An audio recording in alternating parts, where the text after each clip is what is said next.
Shall we believe and pray? Almighty God, we beseech you to behold with your abundant favor and blessings as your servants whom you have been pleased to call to leadership positions in this republic. We seek guidance to treat and consider all matters that shall come under our deliberation in so just and faithful a manner as to advance the peace, prosperity, and welfare of our country and of those whose interest you have committed to our charge.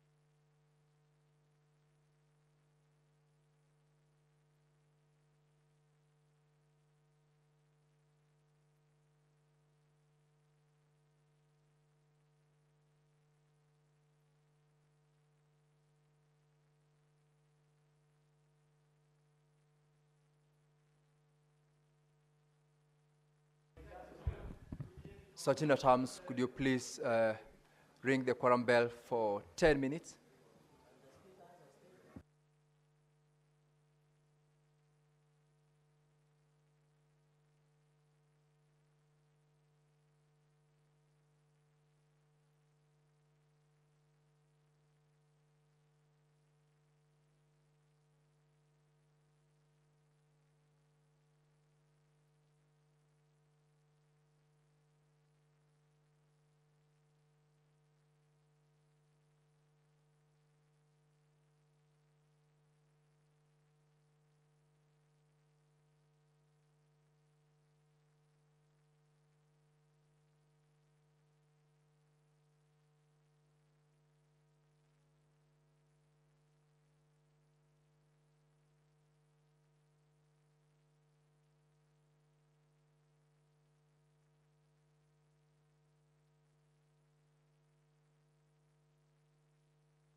Order, honorable members.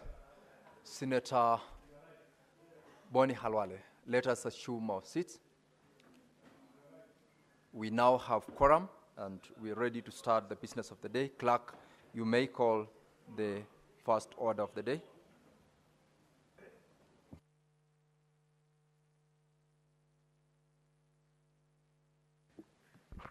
Order number 1, administration of oath. Order number 2, communication from the chair.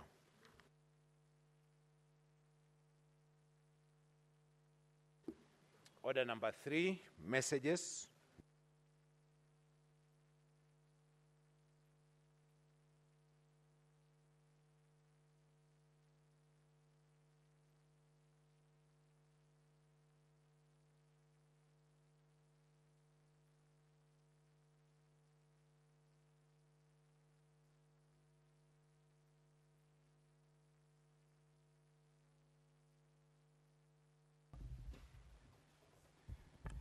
Honorable Senators, I have the following message from the National Assembly.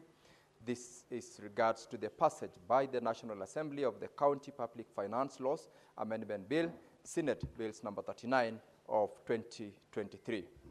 Honorable Senators, I wish to report to the Senate that pursuant to Standing Order 46.3, I received a message from the Speaker of the National Assembly regarding the passage by the National Assembly of the County Public Finance Laws Amendment Bill, Senate Bills number 39 of 2023. The message dated 31st July 2025, Thursday, was received in the office of the Clerk of the Senate on Friday, 1st of July 2025.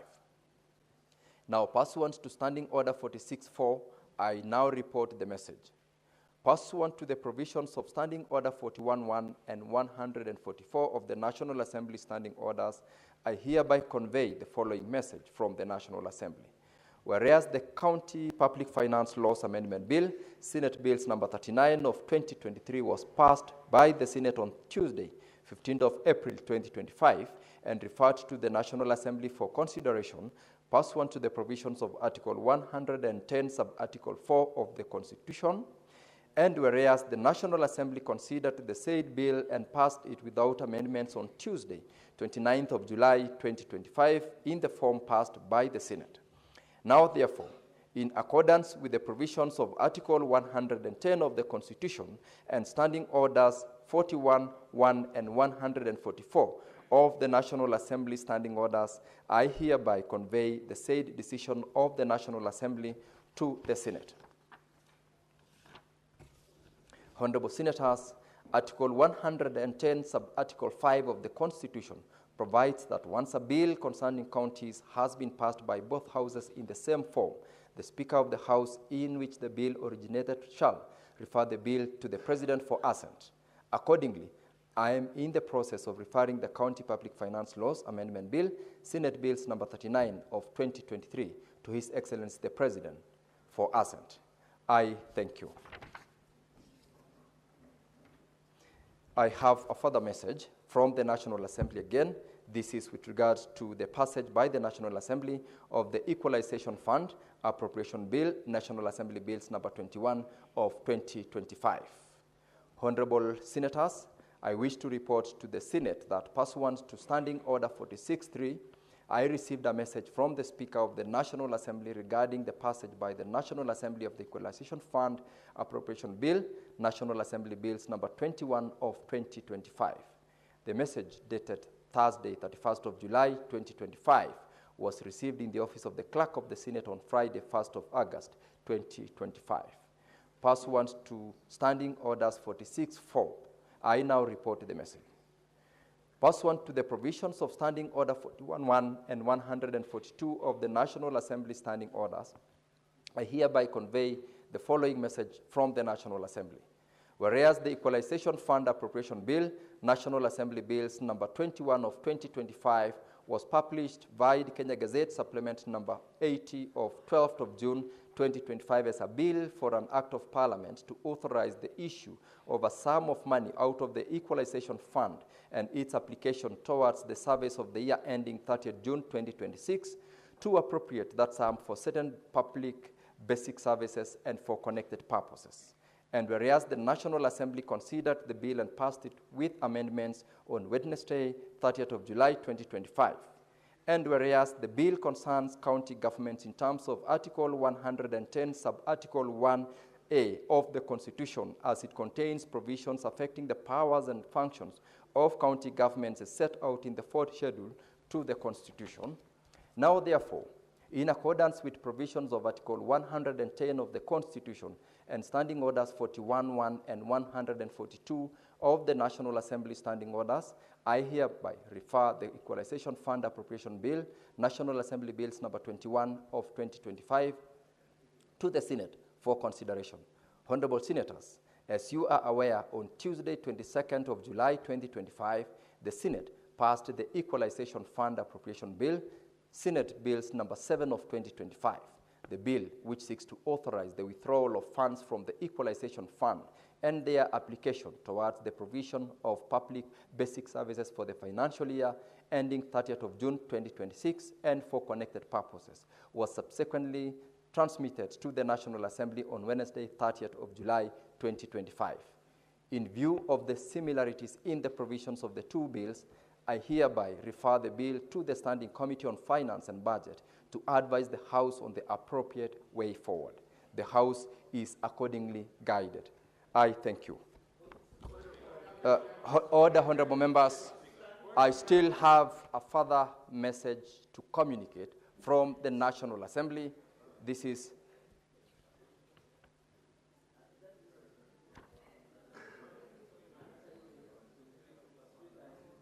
This is a similar communication, honorable members. So the communication which the chair has made is as regards the two bills which I've read, and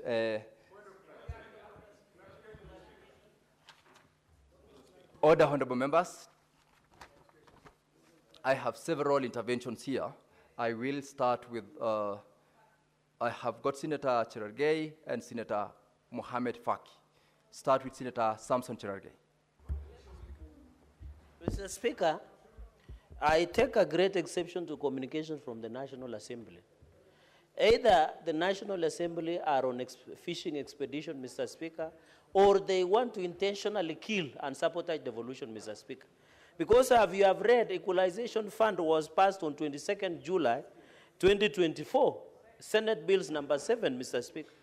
What is National Assembly trying to achieve, Mr. Speaker? Our counties are being starved of resources which has been given power under Article 204 on the issue of Equalization Fund, Mr. Speaker. So is it in good faith, Mr. Speaker? And you remember when we moved to court, and I know Senator Wambua, Senator Okongo Mugeni are aware of this, when the National Assembly passed 22 bills without the concurrence of the Senate, Mr. Speaker, it was ruled that there must be concurrences from the both houses. When we passed this bill, Equalization Fund, on 22nd July, it was transmitted to the Speaker of the National Assembly, which was supposed to give concurrence on what we have passed, Mr. Speaker. This is wastage of public funds because it is duplicity. Why are we doing a bill, take it to the National Assembly, then the National Assembly does their bill, then bring it to the Senate, Mr. Speaker? And mark you, Mr. Speaker, most of the Senate bills, they have formed a graveyard in National Assembly because of being told only money bill, Mr. Speaker. We cannot allow this, Mr. Speaker. Even if it means us to seek another chance in another forum, let this bill not be even communicated. Mr. Speaker, I was disappointed by that the SBC and yourself should have not even allowed this communication to come to the floor. Because, Mr. Speaker, what are we telling the country? This, and I told you, and as I sit ground to other colleagues, the people who want to kill devolution are not Kenyans, are not us, it is the National Assembly. Because they know the more they procrastinate on this matter of equalization funds, it will kill our counties. Mr. Speaker, let this communication be returned with the same letter, the same sender, the same office, the same person to the National Assembly. I submit, Mr. Speaker. Senator Mohamed Faki. Asante Mheshimiwa Spika kwa pia kunipa fursa kutoa kauli yangu juu ya mswada wa hazina ya usawa. Mheshimiwa Spika, mswada huu unaweza kuanzishwa katika nyumba yoyote ya bunge la Senate ama bunge la kitaifa.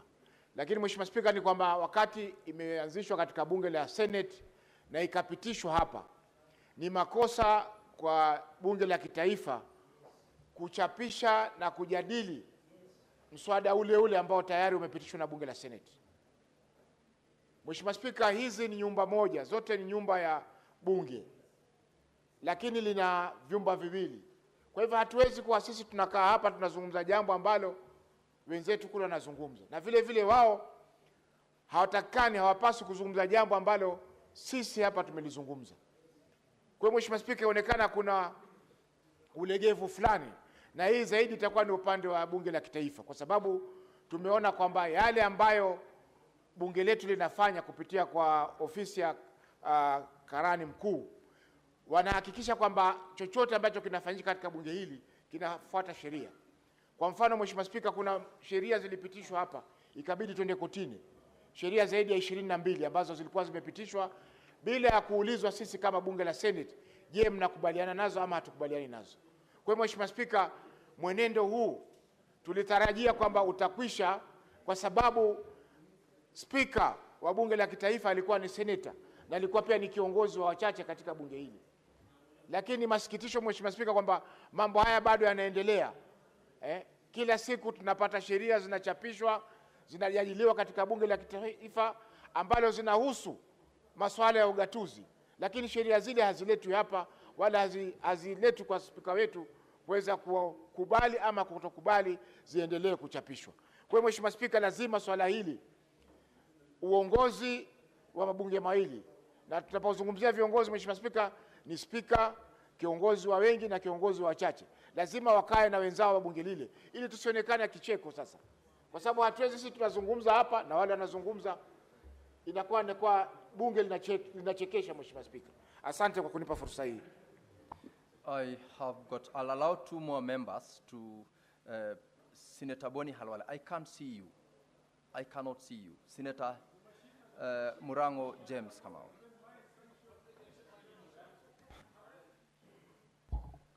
Asante sana Mstahiki Spika. Mstahiki Spika, unajua bunge la kitaifa imekuwa kama paka anayocheza ngoma katika harusi ya panya. Wanatufanya kama sisi tuko na uhusiano wote nao, lakini hatuna. Kwa sababu kama tumepitisha mswada na kuwapelekea wao, wanakuja na tutadhihirisha na kurudisha yao, kuonyesha kama hao ni wakubwa kutuliko. Mimi Mstahiki Spika ni mfuasi wa tafsiri kama ya kwamba mtoto akikunja ngumi akonga kama mtu mzima. Wale kwa sababu pia tuko na miswanda yao katika bunge la Seneti, pia tunafaa tuikanyagie. Akutendaye mtende, mwache asiyekutenda. Mstahiki Spika, hatufai kukaa kimya na kuendelea kukaa kimya wakati wanatudhararisha. Asante sana Mstahiki Spika. Senator Wambua.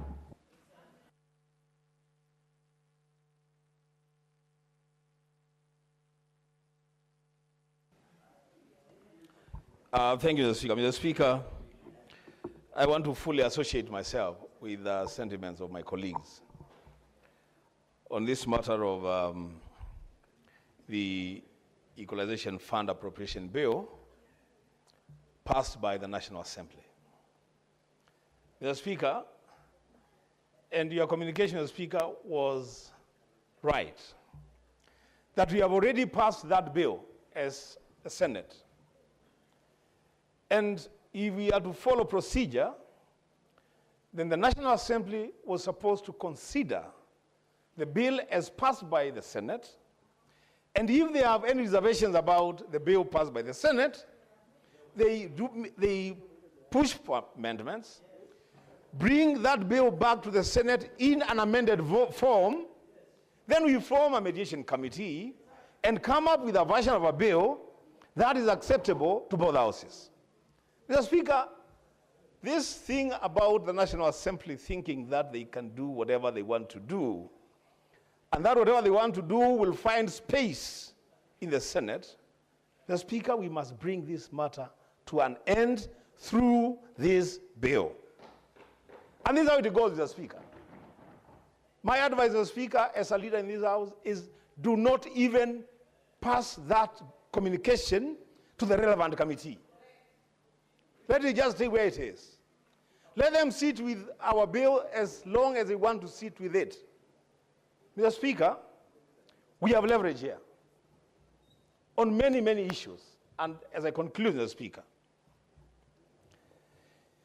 if we don't treat the National Assembly in the same manner that they treat us, with contempt, Mr. Speaker,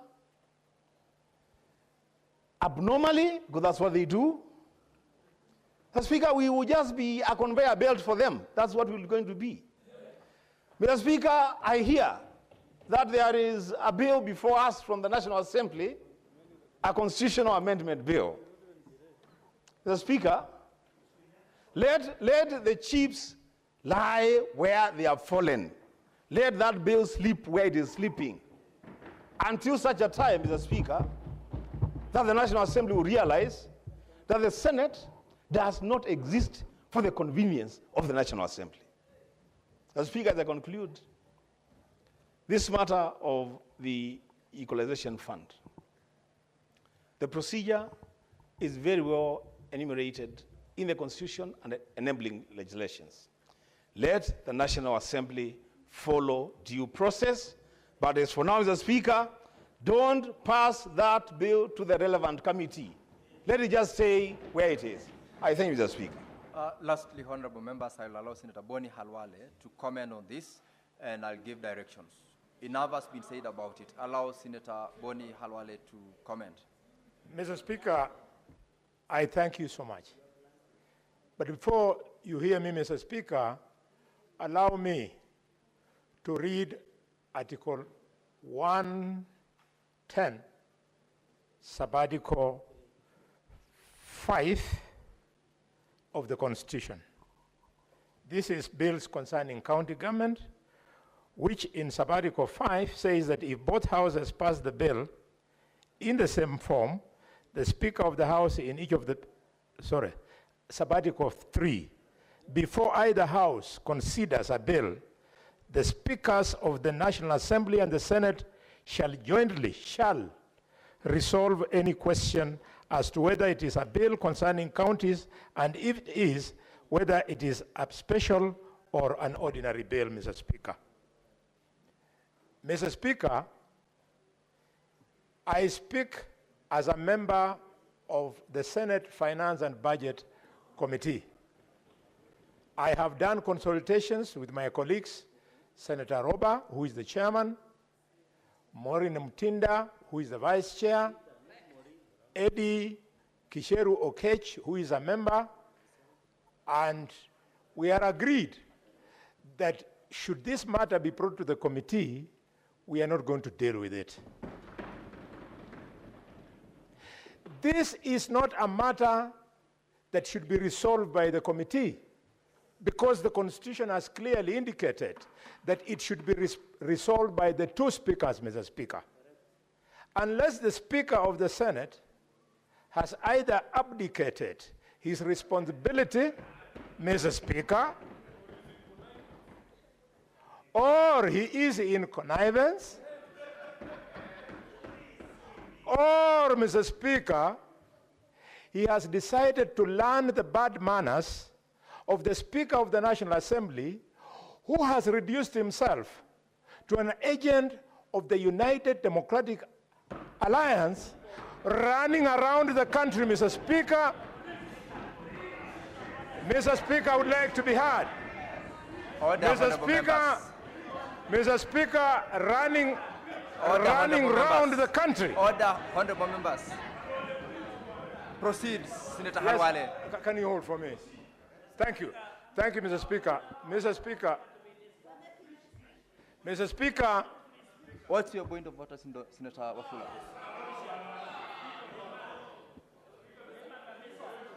Honorable Speaker, under standing order. Order, members. Allow Senator Wafula to be heard in silence. Senator Wafula, what is your point of order? Under standing order 105. Give Senator Wafula the microphone, clerk. Mheshimiwa Senator Wafula, Speaker. proceed to the dispatch.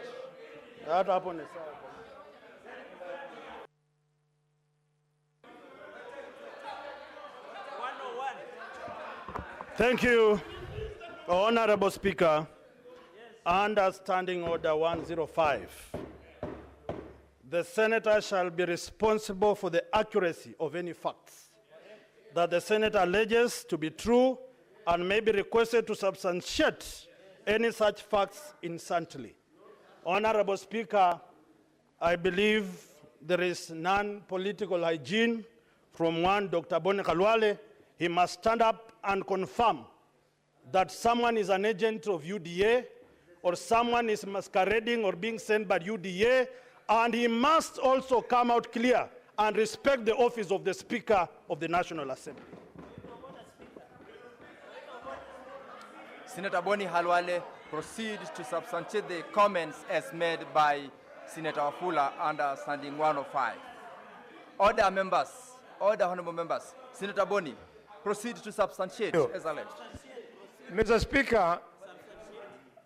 Speaker, with utmost respect to the Senator of Bungoma, who is rising on a valid point of order, could he kindly, using the same standing orders, allow me to make my point?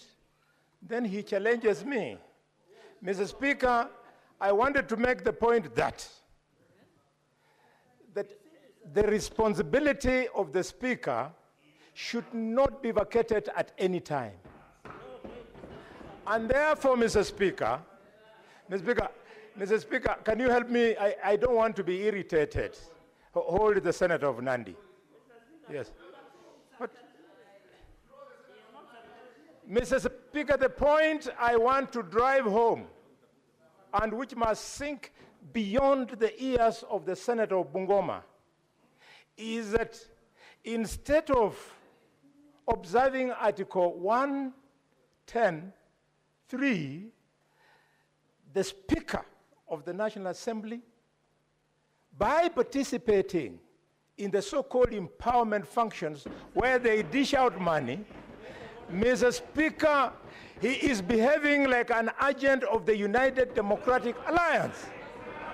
And Mr. Speaker, nowhere in the history of the Republic of Kenya has a Speaker ever. Senator Chergei, Boni, take your seat. Senator Boni. Mr. Speaker, I raise under Standing Order 96 and 101. Is it in order for the Senator of Kakamega, Boni Khalwale, who is a chief whip and is also the UDA member, although he operates from outside, we no longer know him. Order members, Senator we no Sifuna. longer know him. Senator Sifuna, order members. Why is Senator Sifuna shouting? Cherargei, His day is in odium and numbered. Mr. Speaker, what I am saying is very simple. Mr. Speaker, understanding Order 101, if Senator Boni Khalwale wants to discuss substantively the Speaker of National Assembly, which we are ready to discuss to, he should bring a substantive motion. Is it in order, Mr. Speaker, to cast aspersion to the Speaker of the National Assembly? I want to invite Mr. Speaker, you have told him to substantiate. Can you invoke Standing Order 121, rule him out of cross-leading order and throw him out, Mr. Speaker? You have made your point, Mr. Speaker, he should be thrown out. You have made your This point, is not Senator Malenya, Boni. my friend. Senator Boni Khalwale, as you conclude on your comments on this particular messaging, refrain from making specific allegations that might call upon the Speaker to take appropriate action. Kindly conclude. Thank you, Mr. Speaker. Mr. Speaker. Boni Khalwale, proceed. Yes. Mr. Speaker. Senator Wambua, order, please. The It loud, is the chair to allow you whether to speak or not. Senator Boni Khalwale, proceed. the loud consultations that we are hearing, Mr. Speaker, are the right thing. It confirms that this is a house of debate, and on debate, people are not supposed to agree on everything. And therefore, I want to thank you for allowing me to conclude this point. Order, members. Order, members. Order, honorable members. Mr. Senator Speaker, Boni, order, honorable members. Order, honorable members. Senator Boni Khalwale, as Yes. you conclude, Yes. proceed to substantiate the allegation about the agency on the office of the Speaker of the National Assembly. Order, members. Order. Order, members. Senator Kinyua, order. Boni Khalwale, conclude as you substantiate on that aspect Yes. the chair has directed you to do. Mr. Speaker, because of Senator Cherargei, order, please.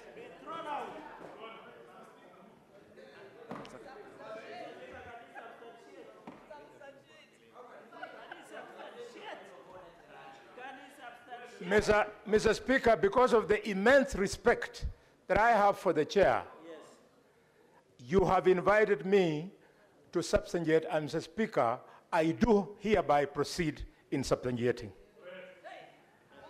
Proceed. Mr. Speaker, I have Order, members. Order, members.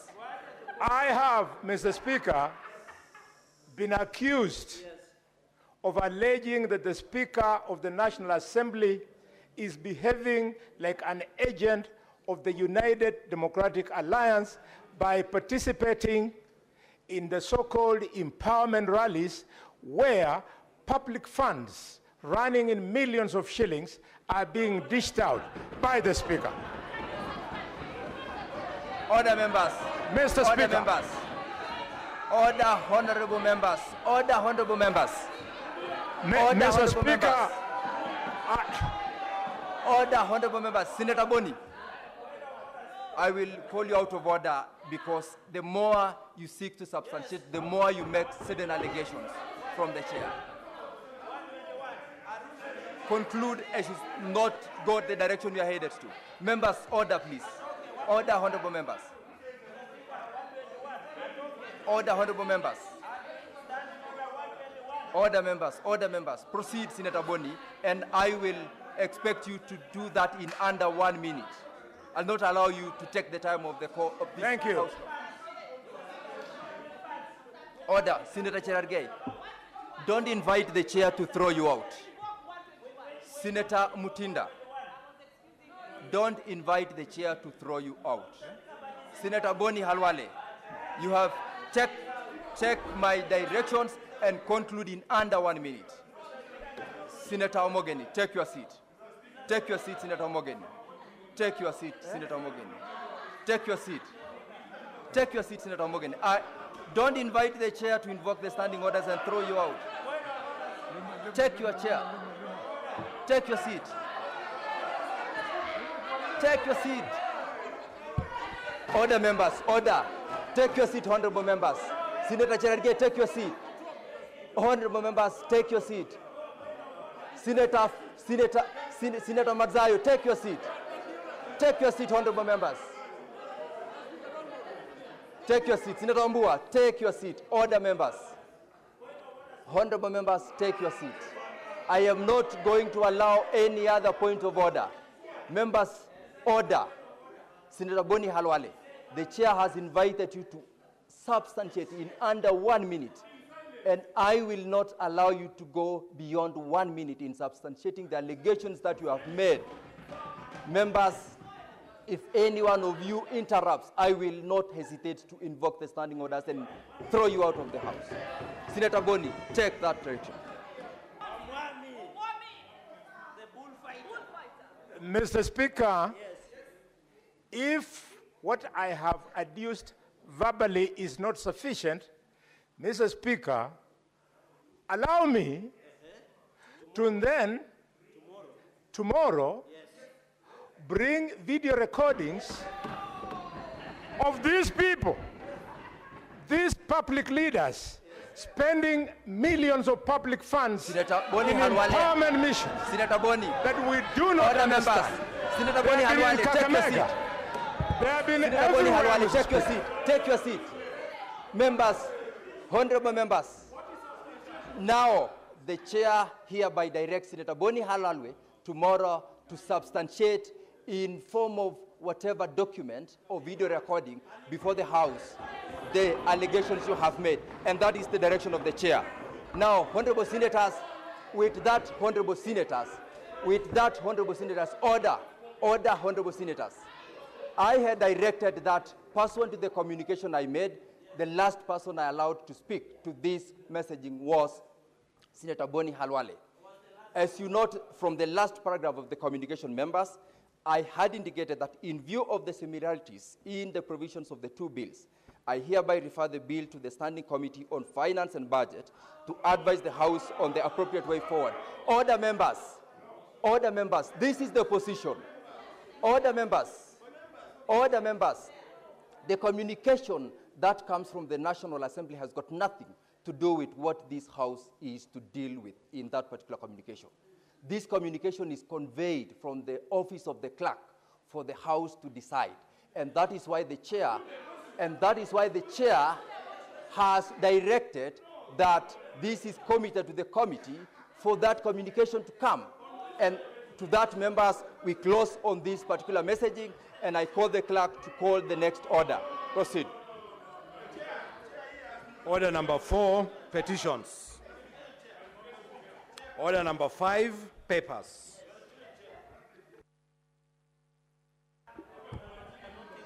Leader of majority. We cannot allow Kalwale to table the government business. Mr. Speaker. So, tabling. See order is required. Senator Sifuna, allow the leader of majority to table the document. Mr. Speaker, sir. Mr. Speaker, sir. I beg to lay the following paper on the table of the Senate today, the 5th of August, 2025. Report of the Ministry of Health on the cell, tissue, and organ transplant services in Kenya. Next order.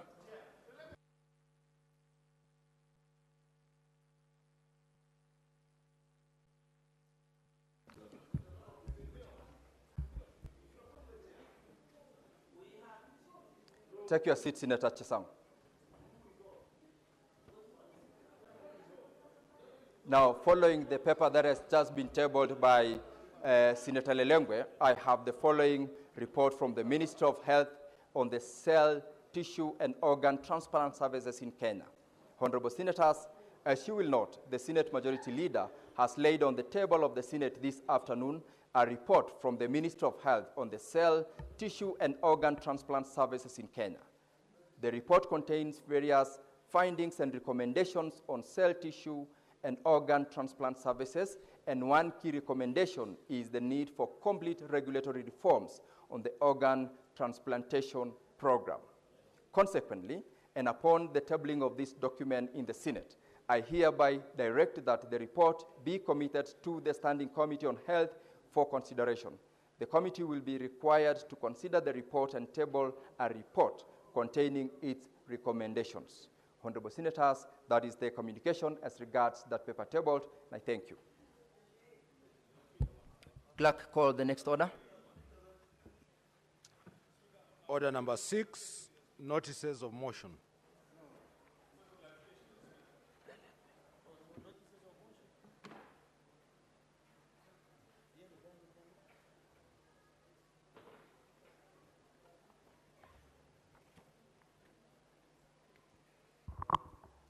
Mr. Speaker, sir, I beg to give to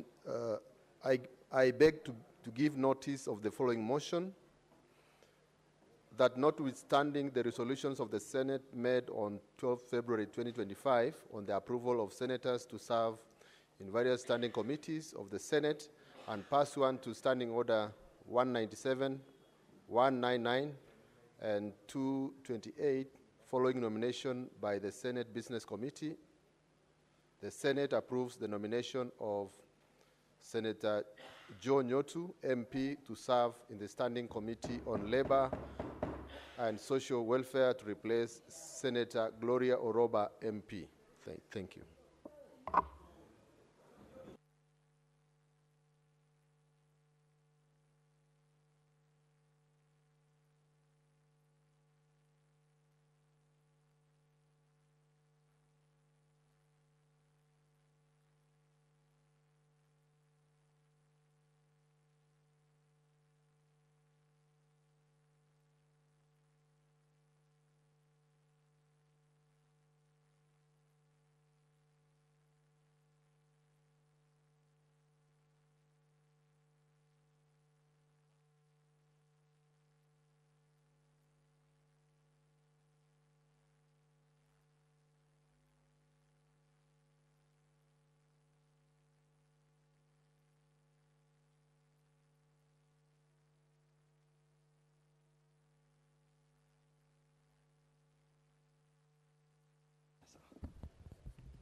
Honorable members, before we call out the next order, I have communication from the chair.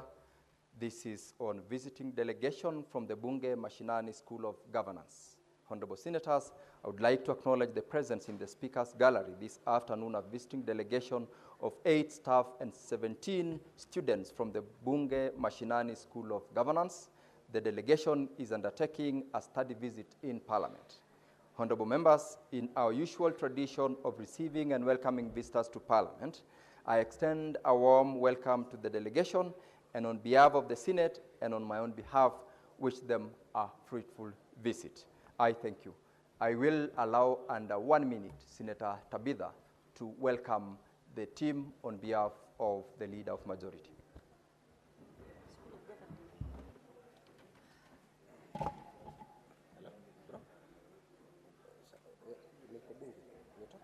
Thank you, Mr. Speaker, for this opportunity to welcome our great team, that is the Bunge Mashinani governance team. Feel welcome. This is called the upper house. The deliberations that you've seen, the discussions that you've seen, we disagree to agree. As representatives of the people, at the end of the day, we are representing them, and we tend to have different views, but all geared towards better governance. I wish you the best and welcome you, and anybody can also be in this particular house. Thank you so much, Mr. Speaker. Clerk, call the next order.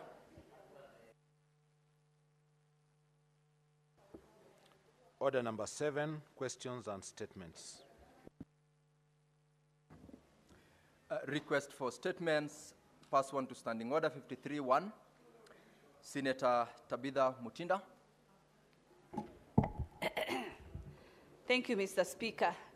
I rise pass one to Standing Order 53-1 to seek a statement from the Committee on Roads, Transportation and Housing on a matter of county-wide concern regarding the absence of safe pedestrian crossing along Thika Road at Kabati Market in Murang'a County, which possesses grave safety risks. And this is a highway, Nairobi-Murang'a Highway. Mr. Speaker, Thika Road is a major highway connecting Nairobi to central and eastern parts of Kenya, serving thousands of motorists and public transport vehicles every day. Kabati Market, located along the busy highway, Mr. Speaker, is a significant commercial hub serving local residents, traders, farmers, and commuters from across Murang'a County and the neighboring counties, including Nairobi. Due to the high human and vehicle traffic in the area, the lack of proper pedestrian crossing infrastructure has contributed to multiple accidents and continues to endanger the lives and particularly of school children, traders, and the elderly. In the statement, the committee should address the following, Mr. Speaker. Mr. Speaker, if Senator Cherelgai and Senator Boni will give me silence. Thank you. The committee should address the following. 1, the nature and the number of accidents involving pedestrians that has occurred along Thika Road at Kabati Market in Murang'a County since 2023. Number 2, the reasons for the failure by the government to erect speed bumps or construct a footbridge over the Thika Road at Kabati Market despite the multiple accidents. Measures being taken by the Ministry of Roads and Transport to address this situation, including details on any planned interventions and their expected timelines. Thank you, Mr. Speaker. Honorable members, I will defer to the next sitting the second statement from that particular list. Call upon Senator Jones Maruma.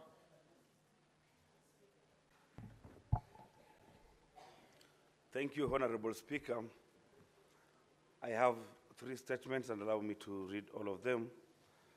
The first one, Mr. Speaker, is a statement on the operational status of ambulances in Taita Taveta County.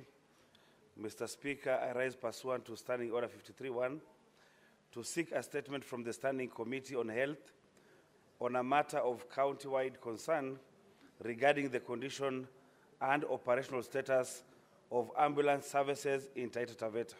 The statement, the committee should address the following. 1, the total number of ambulances in Taita Taveta County, their current mechanical and operational condition, including copies of their logbooks. 2, the purchase cost of each ambulance, including shipment charges and relevant shipment documentation. 3, the work permits for the ambulances, including the specific stations or health facilities from which each ambulance operates. The second statement, Mr. Speaker, is on the status of the water drilling rig in Taita Taveta County.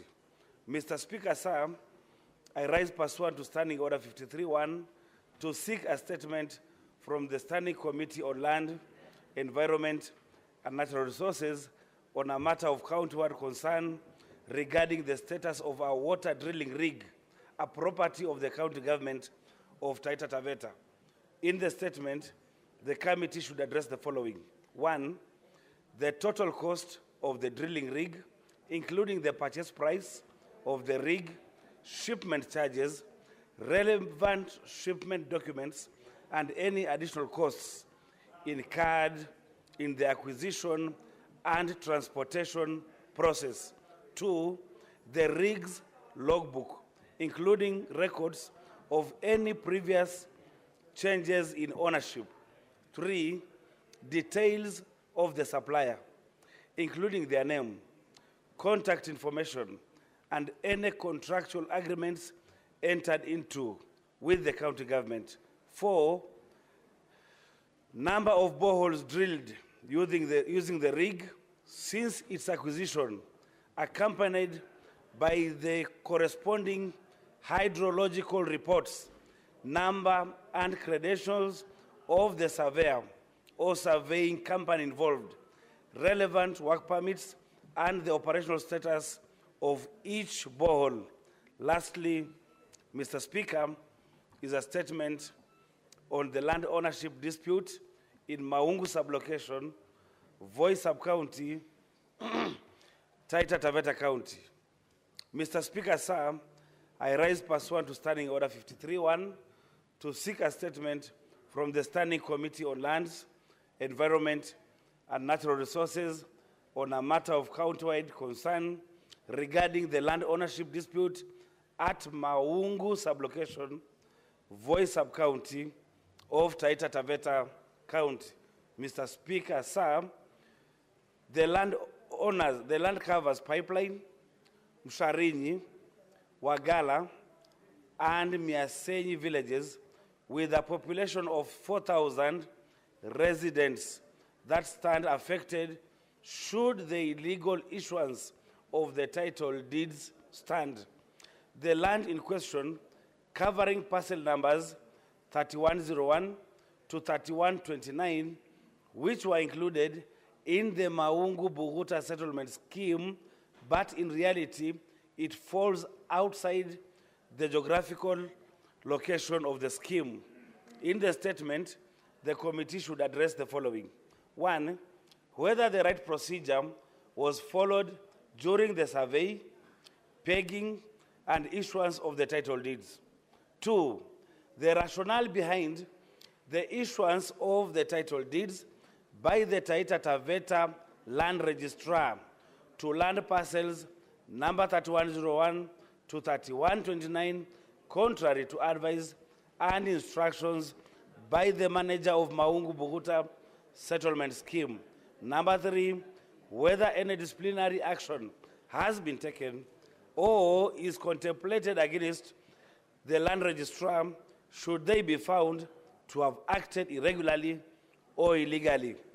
Number 4, Mr. Speaker, whether the government intends to revoke the title deeds issued for parcels 3101 to 3129 if it is established that their issuance was unlawful. I thank you, Mr. Speaker. Next is Senator Fatuma Dulo. Thank you, Mr. Speaker. Mr. Speaker, I raise Pursuant to Standing Order 53-1 to seek statement from the Standing Committee on National Security, Defense and Foreign Relations on a matter of county-wide concern regarding the abduction and assault of Mr. Abdurrahman Ibrahim, former Chief Officer Medical Services in Isiolo County. Mr. Speaker, on the 13th of June 2025 at approximately 2 a.m., Mr. Abdurrahman Mohammed Ibrahim was abducted in the Manzoni area of Machakos County. He was held for nearly 5 hours, assaulted, and later found unconscious near the Ruai dump site at around 5 p.m. That same day, he sustained serious injuries, including a broken arm, and was hospitalized. Personal statements, including his licensed firearm, mobile phone, and cash, were reportedly confiscated during the ordeal. This brutal incident raises serious questions about the safety of public servants in the country.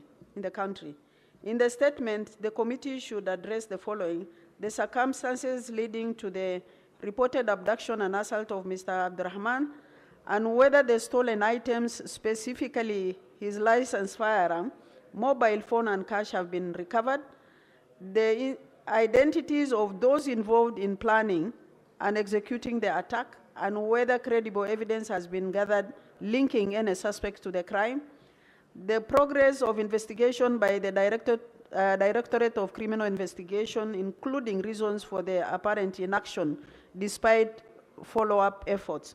Finally, the measures in place to guarantee the security of public officers and citizens, including strategies to prevent recurrence of such incidents in the future, especially those perceived to be politically instigated. I thank you. Senator Richard Onyonka.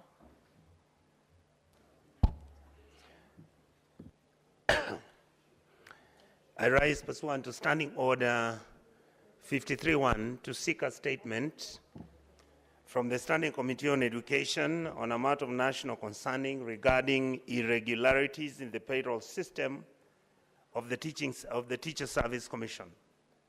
Mr. Speaker, the Auditor General's report for the financial year ending June 2024 highlights significant flaws in the payroll administration of the Commission. Specifically, the report, out of the many, reveals that TSC overpaid teachers by a total of 433.9 million shillings, attributing the overpayments to inefficiencies associated with manual reporting and processing systems. To date, Mr. Speaker, only 222 million has been recovered, leaving an outstanding balance of 211 unrecovered. These irregularities are further compounded by concurrent audit revelations by the Ministry of Education, which disbursed funds to non-existing schools, pointing to a wider systemic issue of mismanagement and weak oversight within public education institutions. Mr. Speaker, this could go from all our secondary schools, universities, and technical vocational training institutes. In the statement, the committee should address the following. Number one, I would like to know the current number of employment status of individuals on the TSC payroll, including the verification of their status of all the listed personnel in the Republic of Kenya. Madam Chair, I hope you're listening to me. Number two, Mr. Speaker, I would like to also recommend the committee to tell us the root causes of the payroll anomalies and systemic weaknesses that have led to these overpayments and several payments without going through the system. Number three, Mr. Speaker, the total financial loss attributable to non-existence or unauthorized personnel, bracket, ghost workers, and the criteria used to identify who they are. Number four, Mr. Speaker, I would like the committee to tell me what measures are being undertaken by the TSC to recover all the outstanding amounts from the affected individuals and any other person who may owe TSC and the government of Kenya money. Finally, number five, Mr. Speaker, I would like the committee, under the able leadership of our wonderful lady, which reforms are going to take place in the TSC to prevent such recurrences, including biometric registration of all the teachers in the Republic of Kenya? Thank you, Mr. Chair. Senator James Murango. Asante sana Mstahiki Spika kwa kunipa nafasi kuomba kauli kuhusu matumizi ya anda ya uendeshaji na matengenezo zinazolipwa na wakulima mpango wa umwagiliaji maji katika eneo la Mwea. Mstahiki Spika, nasimama kwa mujibu wa kanuni ya kudumu ya 53(1) za Seneti kuomba kauli kutoka kwa kamati ya kilimo, mifugo na uvuvi kuhusu usimamizi na matumizi ya fedha za uendeshaji na matengenezo zinazolipwa kila mwaka na wakulima wa Mwea. Mstahiki Spika, wakulima mpango wa umwagiliaji wa Mwea hulipa takriban shilingi 7,000 kila mwaka kama ada ya uendeshaji na matengenezo. Fedha hizi hulipwa kupitia mfumo wa e-Citizen wa serikali na zinalenga kugharamia ukarabati wa matengenezo na miundombinu ya mashambani, hasa barabara za ndani na mashamba. Mstahiki Spika, licha ya kulipa anda hizi kila mwaka kwa uaminifu, barabara nyingi mashambani ziko katika hali bovu na hazipitiki, hasa wakati wa mvua. Hali hii inawavunja moyo wakulima na inazuia maendeleo ya shughuli za kilimo, usafirishaji wa mazao. If you must consult in low tone so that the senator can be heard in silence. Senator Miraj, keep silence in the house. Proceed, Senator Murango, to conclude on your statement. Mstahiki Spika, licha ya kulipa anda hizi kila mwaka kwa uaminifu, barabara nyingi mashambani ziko katika hali bovu na hazipitiki, hasa wakati wa mvua. Hali hii inawavunja moyo wakulima na inazuia maendeleo ya shughuli za kilimo, usafirishaji wa mazao na upatikanaji wa masoko. Aidha, ripoti ya mkaguzi ya mdhibiti na mkaguzi mkuu wa hesabu za serikali imeonyesha kuwa zaidi ya shilingi milioni 54.8 zilizokusanywa na hazina taifa hazina maelezo ya matumizi, jambo linalozua wasiwasi kuwa huenda fedha zilizochangishwa kutoka kwa wakulima wa Mwea ni miongoni mwa pesa hizo zisizojulikana zilipo. Katika kauli hiyo, kamati inapaswa kujibu maswali yafuatayo. Moja, kiasi kamili cha fedha kilizokusanywa kutoka kwa wakulima wa Mwea kama anda ya ONM katika kipindi cha miaka 5 iliyopita na mahali ambapo fedha hizo zimehifadhiwa. Mbili, miradi ambayo imetekelezwa au kuboreshwa kwa kutumia fedha hizo katika kipindi hicho. Tatu, sababu za kuendelea kushuhudiwa kwa hali duni ya barabara za mashambani licha ya malipo haya kufanywa kila mwaka. Nne, iwapo kuna ukaguzi wa hesabu. Mstahiki Spika, nadhani mazungumzo inaendelea na Senator Kenywa Senator Kisang, Senator Nyutu and Senator Mbugua. Order Senator Mbugua, Senator Nyutu.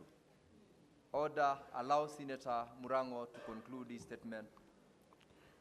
Nne, iwapo kuna ukaguzi wa matumizi ya fedha hizo ambayo imefanyika na matokeo ukaguzi huo. Na mwisho, iwapo kuna ushahidi wowote unaoonyesha kuwa fedha hizo ni sehemu ya shilingi bilioni 44.8 ambazo hazina rekodi ya matumizi kulingana na ripoti ya mdhibiti na mkaguzi mkuu wa hesabu za serikali. Asante sana Mstahiki Spika. Senator Okia Omtata.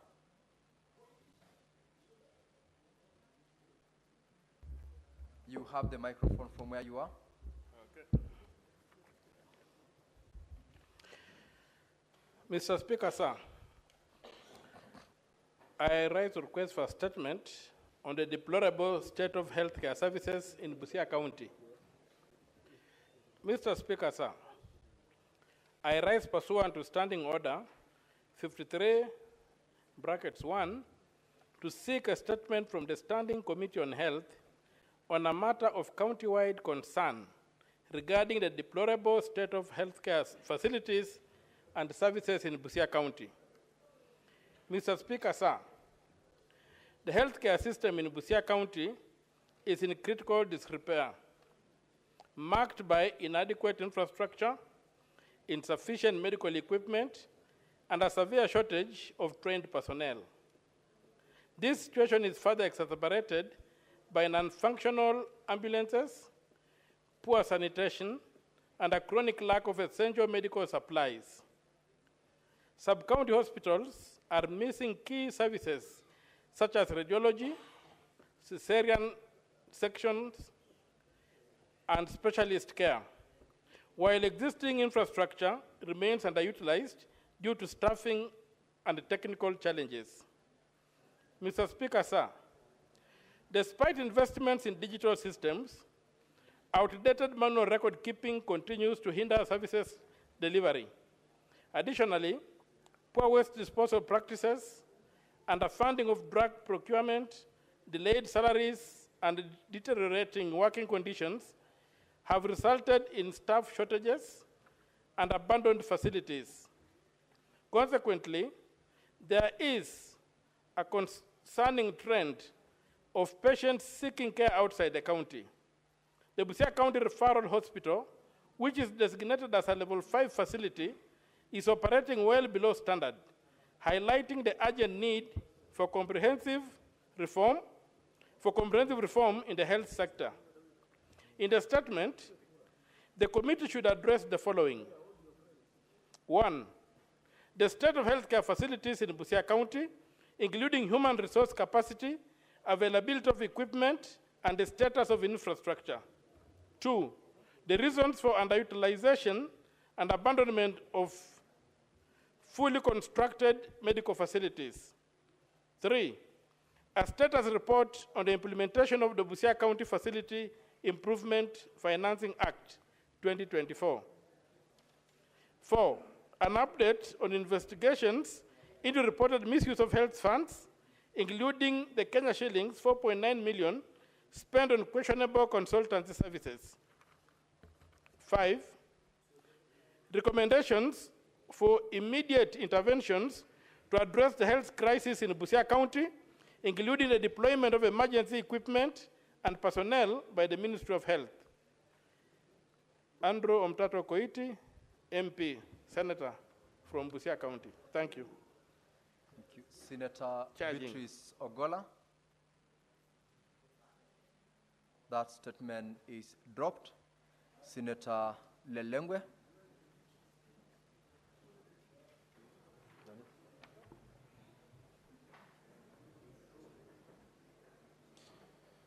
Mr. Speaker, sir, I rise pursuant to Standing Order 53-1 to seek a statement from the Standing Committee on Finance and Budget on a matter of county-wide concern regarding the systematic voiding of staff allowances and other county obligations already approved for payment by the Control of Budget during the financial year 2024-2025 in Samburu County. Mr. Speaker, sir, in the statement, the committee should address the following. 1, the basis for voiding or cancellation of payments, including staff allowances and contractor dues, after approval by the Control of Budget, including whether such actions comply with the Public Finance Management Act 2012.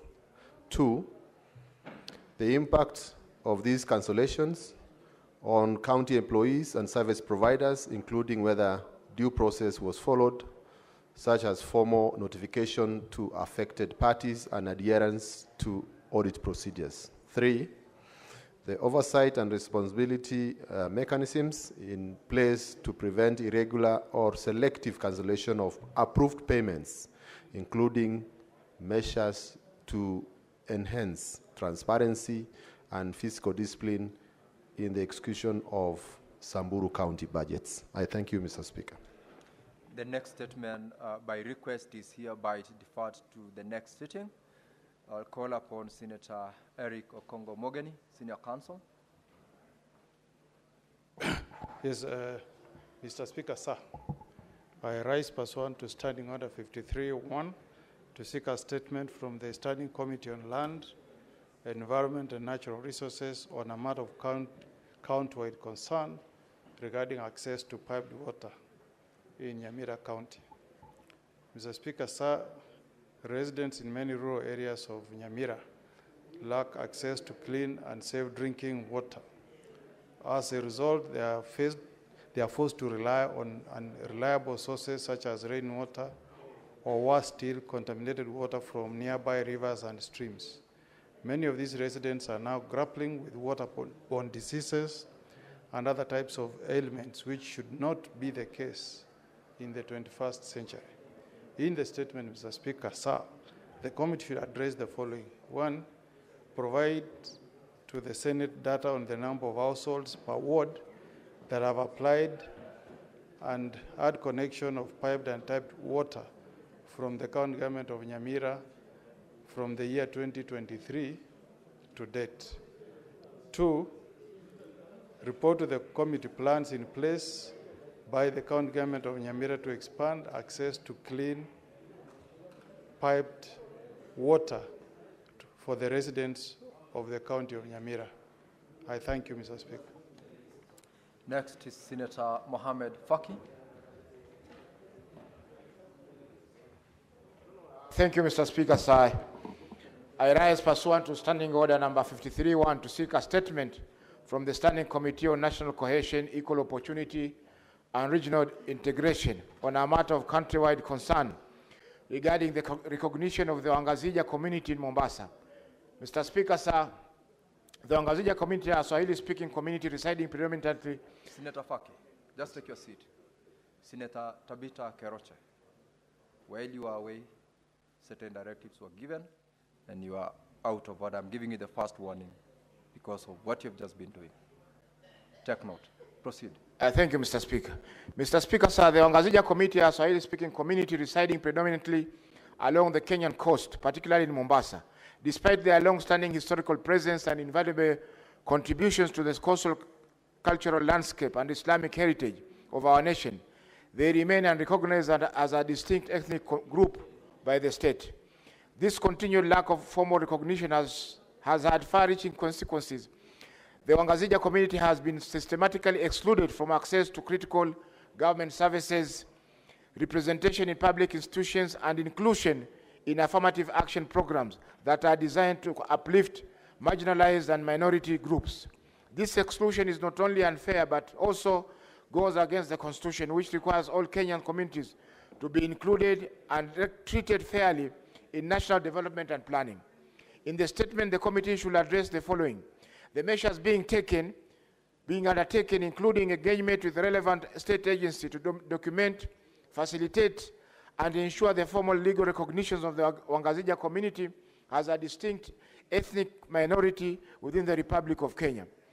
The inclusion, number two, the inclusion of the Wangazija community in future national census, public appointments, and affirmative action frameworks targeting minority and marginalized community. Thank you, Mr. Speaker, sir. Lastly, Senator Sifuna Edwin.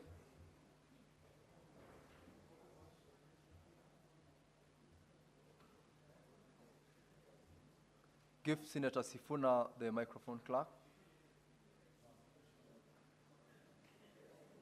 Utilize the dispatch desk, Senator Sifuna. Honorable Speaker, I wish you had permitted me to give diagnosis of the problem in the previous discussion, but let me proceed to read the statement. Speaker, I rise pursuant to Standing Order 53-1 to seek a statement from the Standing Committee on Health on a matter of national concern regarding the state of mental health institutions in the country. Mr. Speaker, sir, mental health facilities remain one of the most neglected areas within the country's health sector. Gaps in policy and resourcing have rendered these institutions the weakest link in the ongoing health sector reforms. Consequently, vulnerable patients admitted to these institutions are exposed to poor treatment, security breaches, and unregulated institutional practices, resulting in unmet health needs. In addition, the Ministry of Health's weak regulatory oversight may have contributed to the serious lapse that led to the tragic murder of a patient in a private mental health facility on the 15th of July 2025. Therefore, Mr. Speaker, in the statement, the committee should address the following. Number one, the total number of public mental health facilities in the country, including the staffing levels of the medical, security, and support personnel in each of those institutions. Number two, an audit of operational, procedural, security, and medical protocols in these facilities, including an assessment of the resources allocated to them. Thirdly and finally, Mr. Speaker, the government's regulatory framework for holding private mental health institutions accountable for operational and security failures, including an update on the status of the investigations into the murder of the patient at the private facility on 15th July 2025. I thank you, Honorable Speaker. Now, honorable members, pursuant to Standing Order 53.3, I will allow a maximum of 15 minutes for those members who would like to have comments on the statements which have just been read out to comment. I have from my request sheet, Senator Samson Cherargei. Mr. Speaker, let me just comment on one or two statements. One is on the issue of ambulances in Taita Taveta and the state of health in Busia by the presidential candidate, Senator Okiya Omtata. Mr. Speaker, this issue of status of health, Mr. Speaker, I want to appeal, because if the chairperson of health and the committee of health would move the working reports on the status of health in counties that they have visited, it will allow us to make progress. Because in those reports, Mr. Speaker, will be, can you believe in Nandi County, Mr. Speaker, before you use an ambulance, whether your wife wants to give birth, I don't mean your wife literally, but somebody's wife or a resident of Nandi or any other person, Mr. Speaker, you have to pay 1,000 shillings for fuel, Mr. Speaker, to use the ambulance that should be fueled by the counties. This is a similar situation in Taita Taveta, Mr. Speaker. In fact, the state and the quality of devolution in this country, Mr. Speaker, as we go for devolution conference, what will kill devolution is the poor, deplorable health sector in our counties, Mr. Speaker, including Migori. Nandi is a going concern, Mr. Speaker. Where you go, I heard KEMSA are being owed almost 3 billion by counties. But when you go to our shelves in Kapsabet County Referral Hospital, Mr. Speaker, when you go to Kuala, Mr. Speaker, when you go to Mombasa, there are no drugs on the shelves, Mr. Speaker. So I want to appeal that the report by the Health Committee, even as we visit Busia for Bunge Mashinani or Senate Mashinani, Mr. Speaker, we must ensure we visit those places so that we can assess, Mr. Speaker. Of course, not talking about Kakamega, which is not going concern, Mr. Speaker. So we must, as a House, the success of devolution, Mr. Speaker, let me summarize by saying this. The success of devolution is how we'll handle health matters in this country, Mr. Speaker.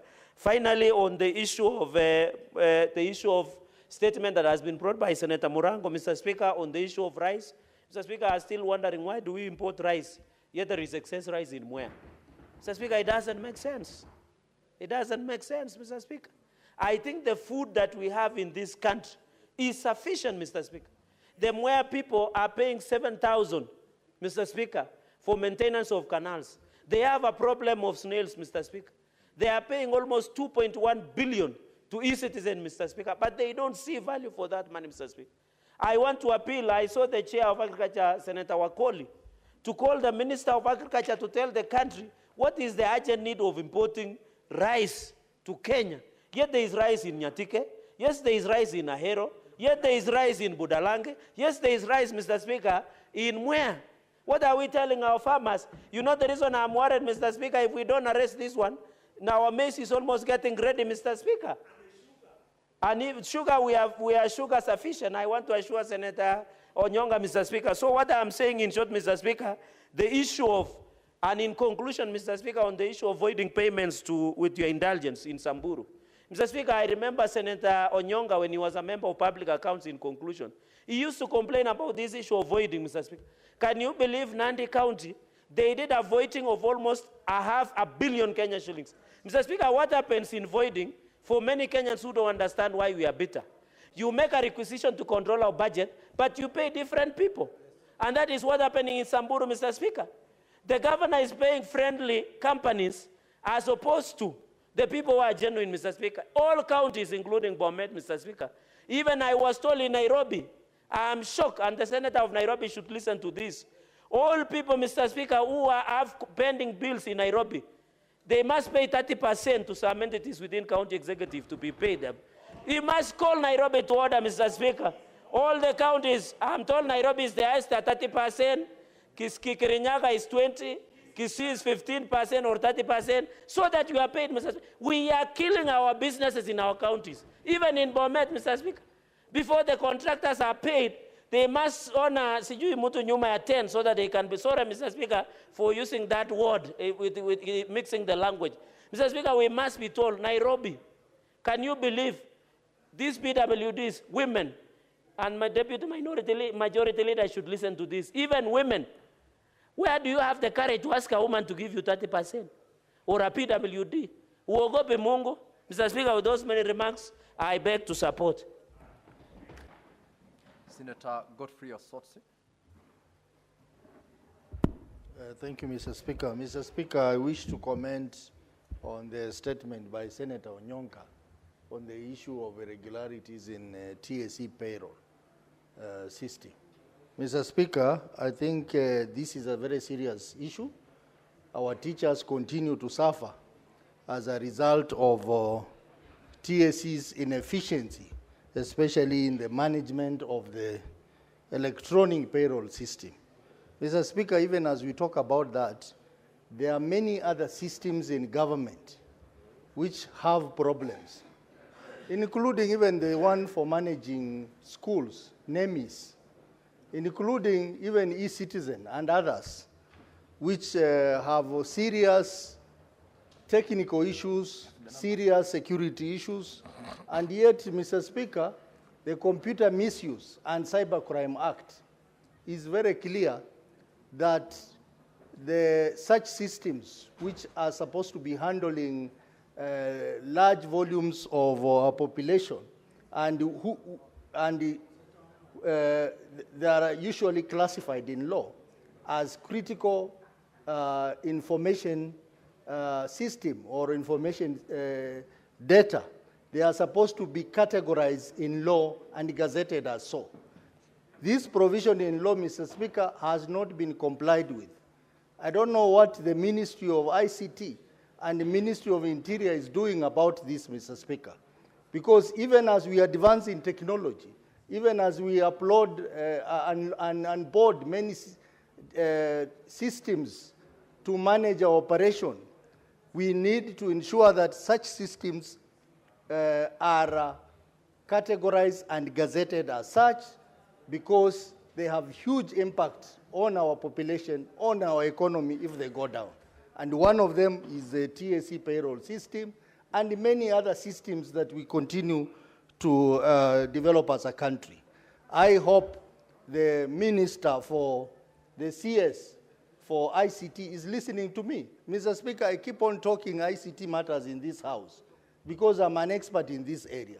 But I am saddened that the people who run ICT matters in this country are clueless people. They do not understand this technology, Mr. Speaker. Starting from CA, the Ministry of ICT, ICT Authority, and everyone else who is involved, including the CS himself, the PS, they do not understand technology, Mr. Speaker.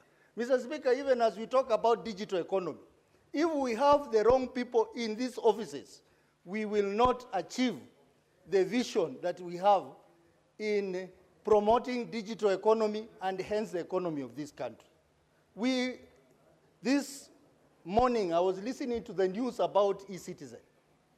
How on earth could you allow a private institution to have a deal in managing a system that serves the entire country? A system that is actually the backbone of our e-government in this country, Mr. Speaker. Mr. Speaker, I think we are not serious as a country.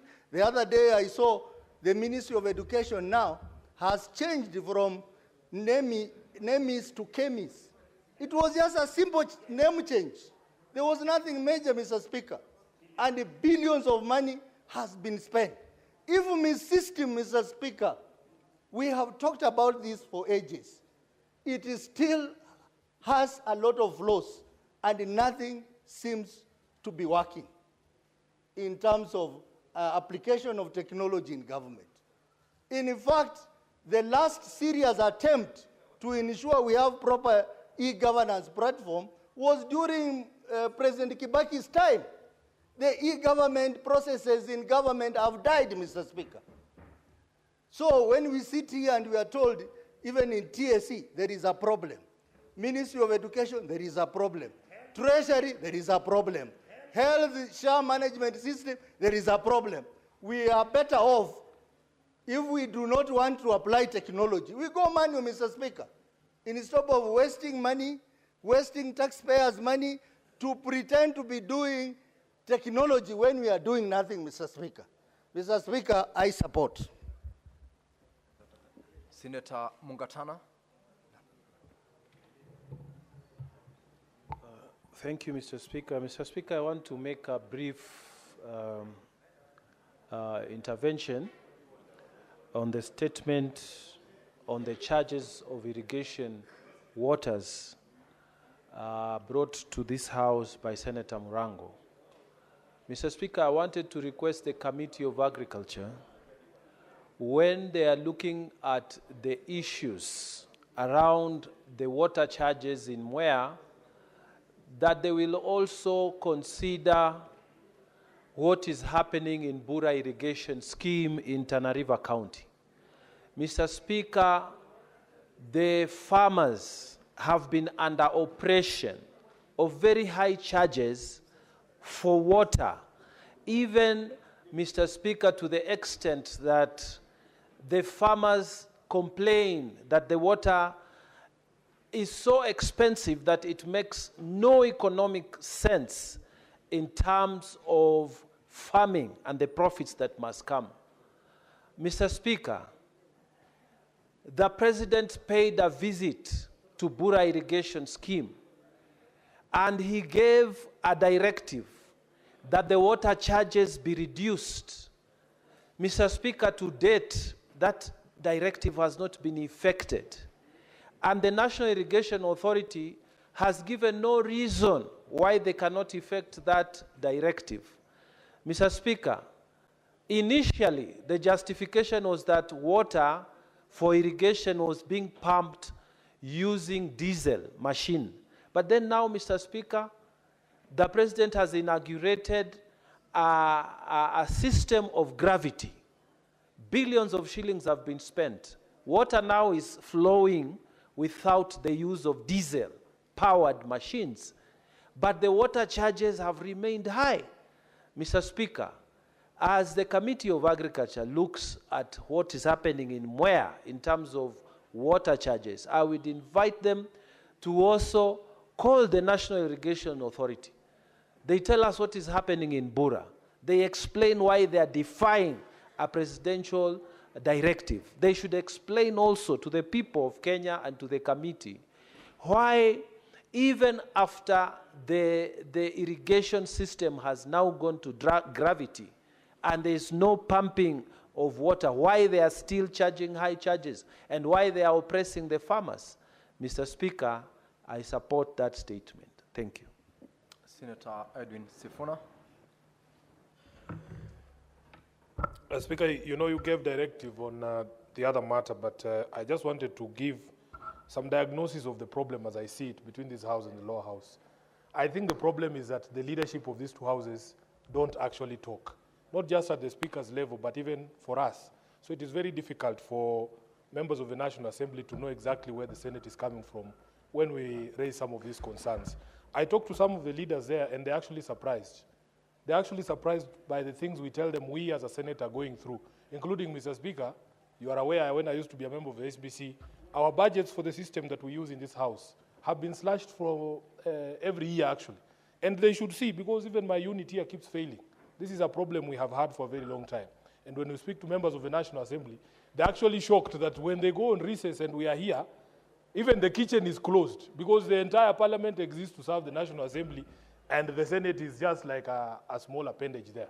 But I believe conversations need to begin so that people don't view us as unnecessarily hostile or that we are in a fight. Conversations need to happen between the leadership of this house, and I'm part of that leadership. I can confirm these talks never happen. So even before that intergenerational conclave begins, we need one here in Parliament. Speaker, allow me to very briefly comment on the statement by Senator Wakili Hilary Sigei on the voiding of payments. On this particular issue, Honorable Speaker, I am a very proud member of the County Public Accounts Committee. A very proud member of the Public Accounts Committee. I am aware that Senator Onyonka has been on this business from day one, because he was saying in his county they were quite notorious. And even here in Nairobi, you have suppliers crying that their payments will go all the way to what they call IB. And then somehow they just disappear, and when the money is released by the control of budget, somebody else is paid. Speaker, I am aware that the Governor of Central Bank, Kamau Thuge, actually appeared before the devolution committee of this House, and he told us that the CBK is going to tweak some technology there. And maybe we can send Ososi, who is our expert on ICT, to confirm that this has actually been done. He spoke of things that, of course, I would not recognize, but I'm sure Ososi knows. There's a system called Temenos T24 and something they call GDI, Granular Data Integration. And he has assured this House through the Committee of Devolution that there will no longer be possibility of county officials voiding transactions. Once the control of budget has released money to pay supplier X, it is no longer going to be possible for you to make those changes. And I think this House and Senator Onyonka, you can be very proud because you have pushed this agenda from the beginning of this House. And I am happy that someone at the CBK has finally listened, and we are hoping that there will be a change. I thank you, Honorable Speaker. Thank you. Now, Honorable Members, the 15 minutes for comments on statement is over. We will, for purposes of convenience of the House, we have got in the next order a number of bills for the Committee of the Whole, but we don't seem to have the numbers. I will therefore rearrange the order paper and ask the clerk to call order number 17, motion. Order number 17 is a motion, reports of the Standing Committee on Devolution and Intergovernmental Relations on its inquiry into the state of markets in Vihiga and Bungoma counties, arising from a statement sought by Senator Godfrey Osotsi, MP, and Senator David Wakoli, MP. Resumption of debate. Honorable Senators, this is a resumption of debate that was interrupted on 31st of July 2025. And when the House rose, Senator Godfrey Osotsi was on the floor contributing to this particular statement. And you still have got a balance of 12 minutes to conclude on your comments on this committee report. If you still have comments to make, you may utilize your 12 minutes that was remaining.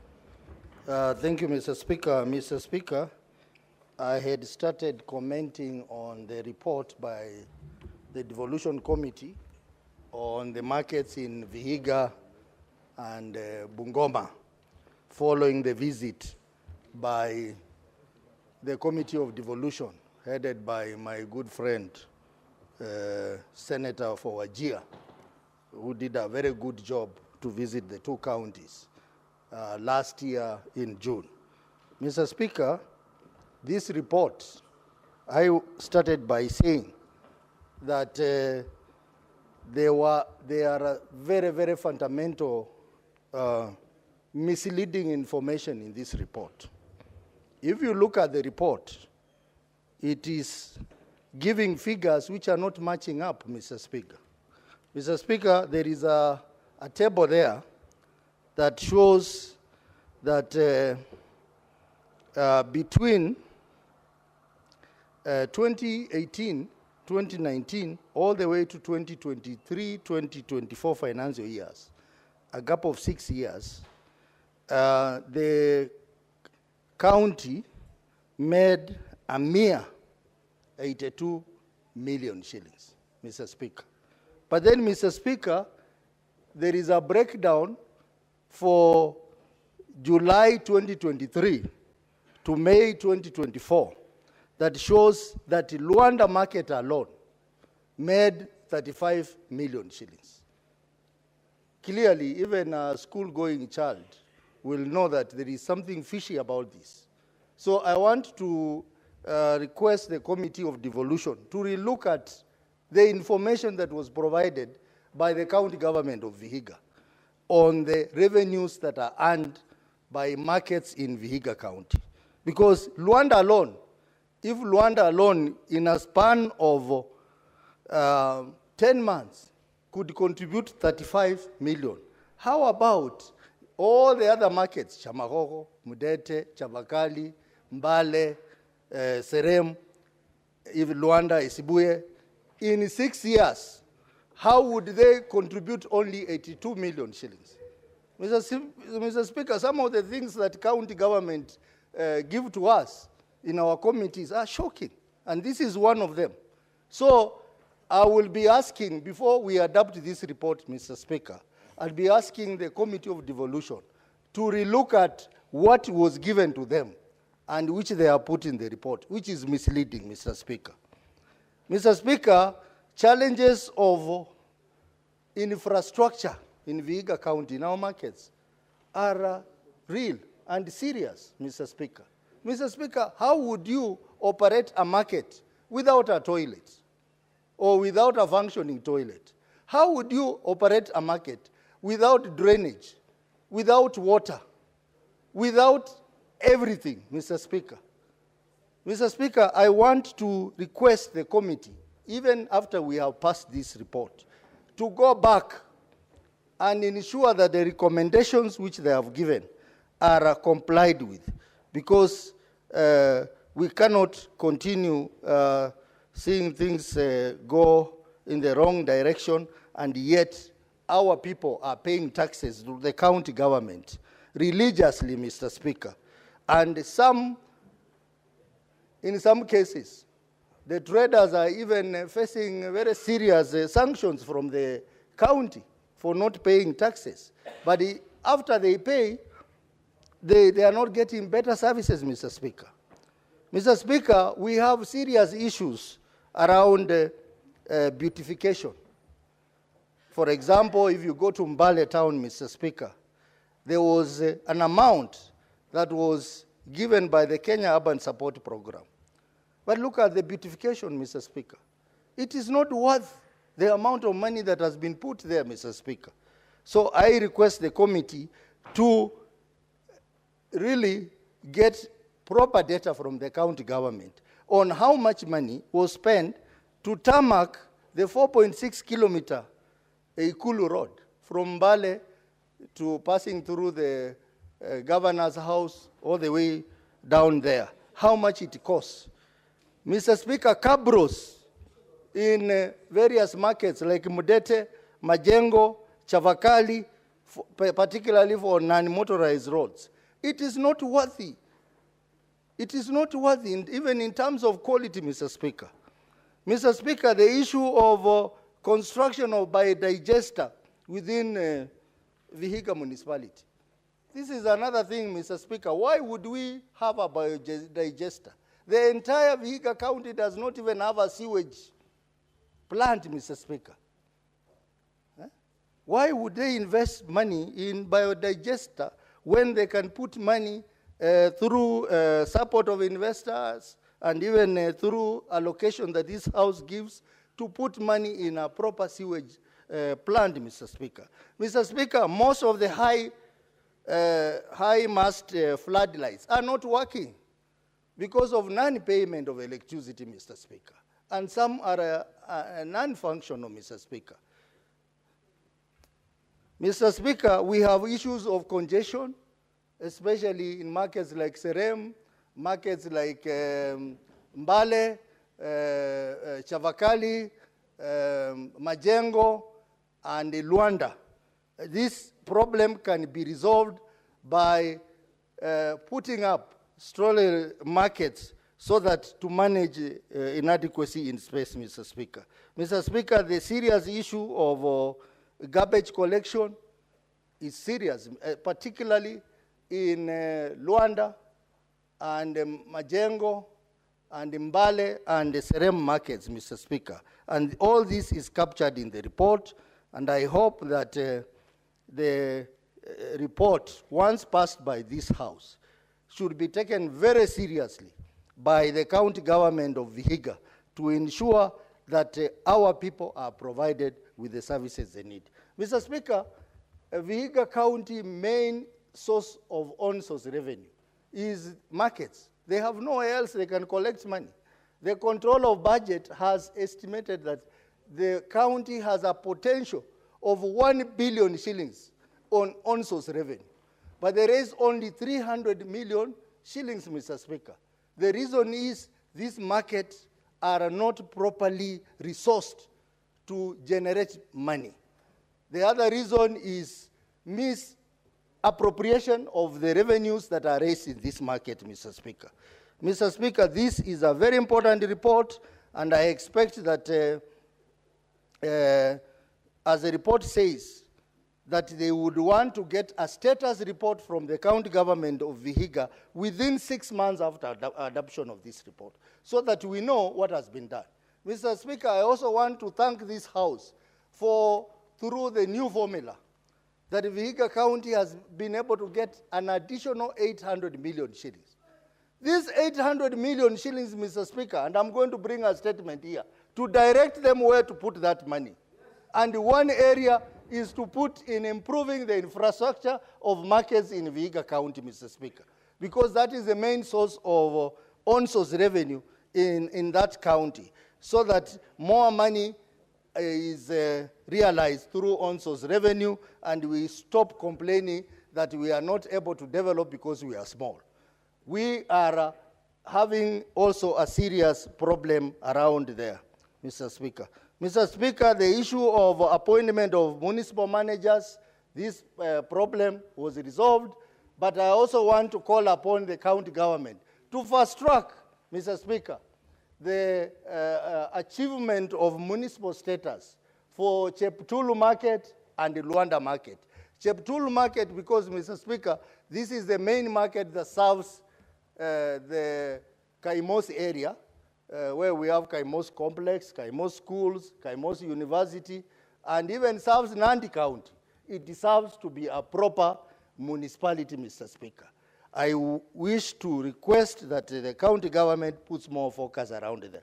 Luanda Market, the same, Mr. Speaker.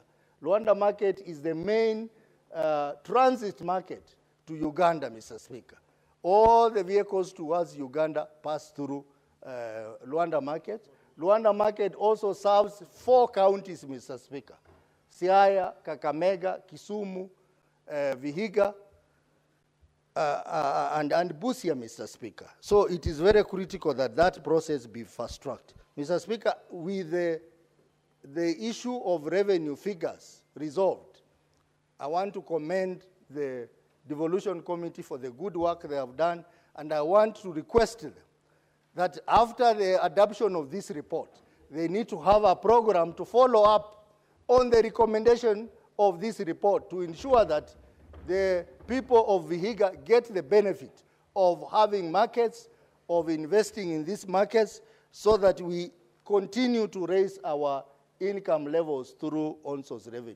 Mr. Speaker, with that request for amendment or relooking at the issue of revenues, I support the report, and I request the members to also support the report, so that this will now serve as an example to other counties which have similar problems in the way the markets are being managed by the county government. Mr. Speaker, I support. Senator Boni Halwale. Thank you, Mr. Speaker. Mr. Speaker, my notes are being brought. I'll come after the next person. Senator Onyonka. Mr. Speaker, I wanted to first of all congratulate my brother Osotsi for having brought this issue to the bearing of the members in this House. Number 2, I want to thank my chair, Honorable Abbas, who in the Devolution Committee has stood studiously and listening carefully for us to interrogate the issues. Mr. Speaker,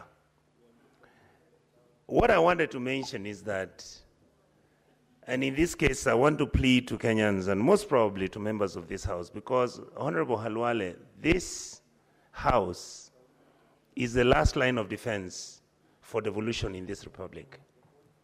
And I think we as members of this committee should look at it a bit differently than we have looked at before. It is true, I've heard Honorable Sosi say the expected revenue that Vihiga County is supposed to get is about 1 billion shillings a year. And yet they're only collecting 300 million.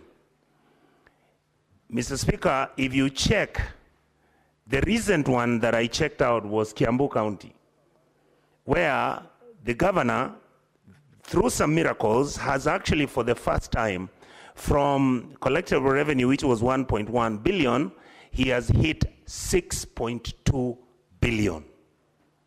If that is not interesting to us, then I don't know what can make us realize it is interesting. The only thing that the governor did, and I had to call him and ask him, Speaker, he just changed the financial platform. He did what Kangata has done in Muranga. Look at what Kangata got last year. From 226 billion, he crossed over to 1.5 billion. All right, 226 million. Now, what we've been saying, Mr. Speaker, is this. Why can't all our governors be magnanimous and agree with us? Just the way we are using the IFMI system, let us use a financial system that is managing the money from the markets of those counties that have succeeded. Why can't all counties sit down and agree from what Kiambu has done and what Muranga has done? These are cases scientifically that you can prove. So we adopt the financial system that has been producing results instead of us doing the nonsense that we're busy doing. Mr. Speaker, if you come to, again, the other issue that Honorable Sosi has raised, look at the IFMI system. The IFMI system is the one which runs the procurement, runs the payments. Look at the way we are handling pending bills within the county governments. And of course, I want to thank my colleagues who... Senator Onyonka, there is a point of order here. What is your point of order, Senator? Yes. Mr. Speaker, I agree with the passionometer of Senator Onyonka in contributing, but is it in order for him to use unparliamentary language? Because in the engagement we have had in the floor of the House, the word nonsense does not appear anywhere in parliamentary. Would he withdraw and apologize so that we can feel his passionometer on the matter? Senator Onyonka. Thank you, Mr. Speaker. The problem with my senior counsel, Cherargei, does not understand that nonsense means nothing. So it's not a derogatory term. I understand you went to Kaplamai Primary, you know those things. Senator Onyonka. And I was going to St. Mary's, you know these diaspora, you know these things. With a very light touch, Mr. Speaker. So I want to say... Senator Onyonka, Senator Cherargei is not a senior counsel, number one. He's a counsel. And he has a point of order. Could you take your seat? Yes. Under Standing Order 105 on statement of fact, Mr. Speaker, while I appreciate there is a good school, Kaplamai Primary School, I never went to that school. Would it be in order for the senator to withdraw and apologize for misleading the House? Yet I attended the great school called St. Francis Cheptarit Catholic Church, Catholic primary school. And I went to the great school of Kapsabet Boys High School, where the second and the fourth president attend, and possibly the seventh will come from, Mr. Speaker. Is it in order, can you withdraw and apologize? Senator Onyonka, just confirm that the school that Senator Cherargei attended is not the one you referred to. Mr. Speaker, the school that I thought he attended is not the one, but I recognize and reevaluate my interpreting his capacity, and I would like to say you've done very well. I want to give the accolade and the respect you deserve without diluting my real meaning. Thank you, sir. Mr. Speaker, I will rush through this by mentioning that we need to look at the issue. Senator Boni Halwale, there is a point of order still, Senator Onyonka. Mr. Speaker, I rise on Standing Order number 105, and as a good neighbor of the Nandi County and the Nandi people, is the Senator of Kisii in order to impute improper motive against Kaplamai Primary School, the students of Kaplamai Primary School, the teachers and the parents. If he has any problems for the bad English spoken by the Senator of Nandi, he should, Mr. Speaker, make it clear and not extend it to the Kaplamai community, Mr. Speaker. Can he withdraw and apologize? Senator Boni Halwale, I will not take that as a proper point of order. Conclude your comments, Senator Onyonka. Thank you, Mr. Speaker. I think my colleagues Senator do not... Order, please. Allow Senator Onyonka to conclude.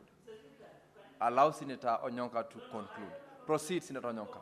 Thank you, Mr. Speaker. I wanted to mention to my colleagues, Mr. Speaker, protect me from Cherargei. Allow him to conclude.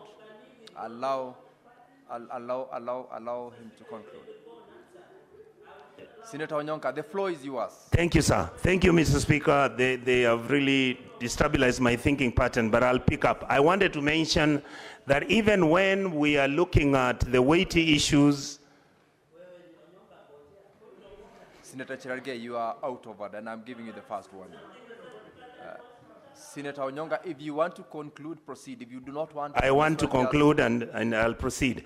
I wanted to mention that the county governments are the last line of defense for Kenyans, for the simple reason that funds have been devolved.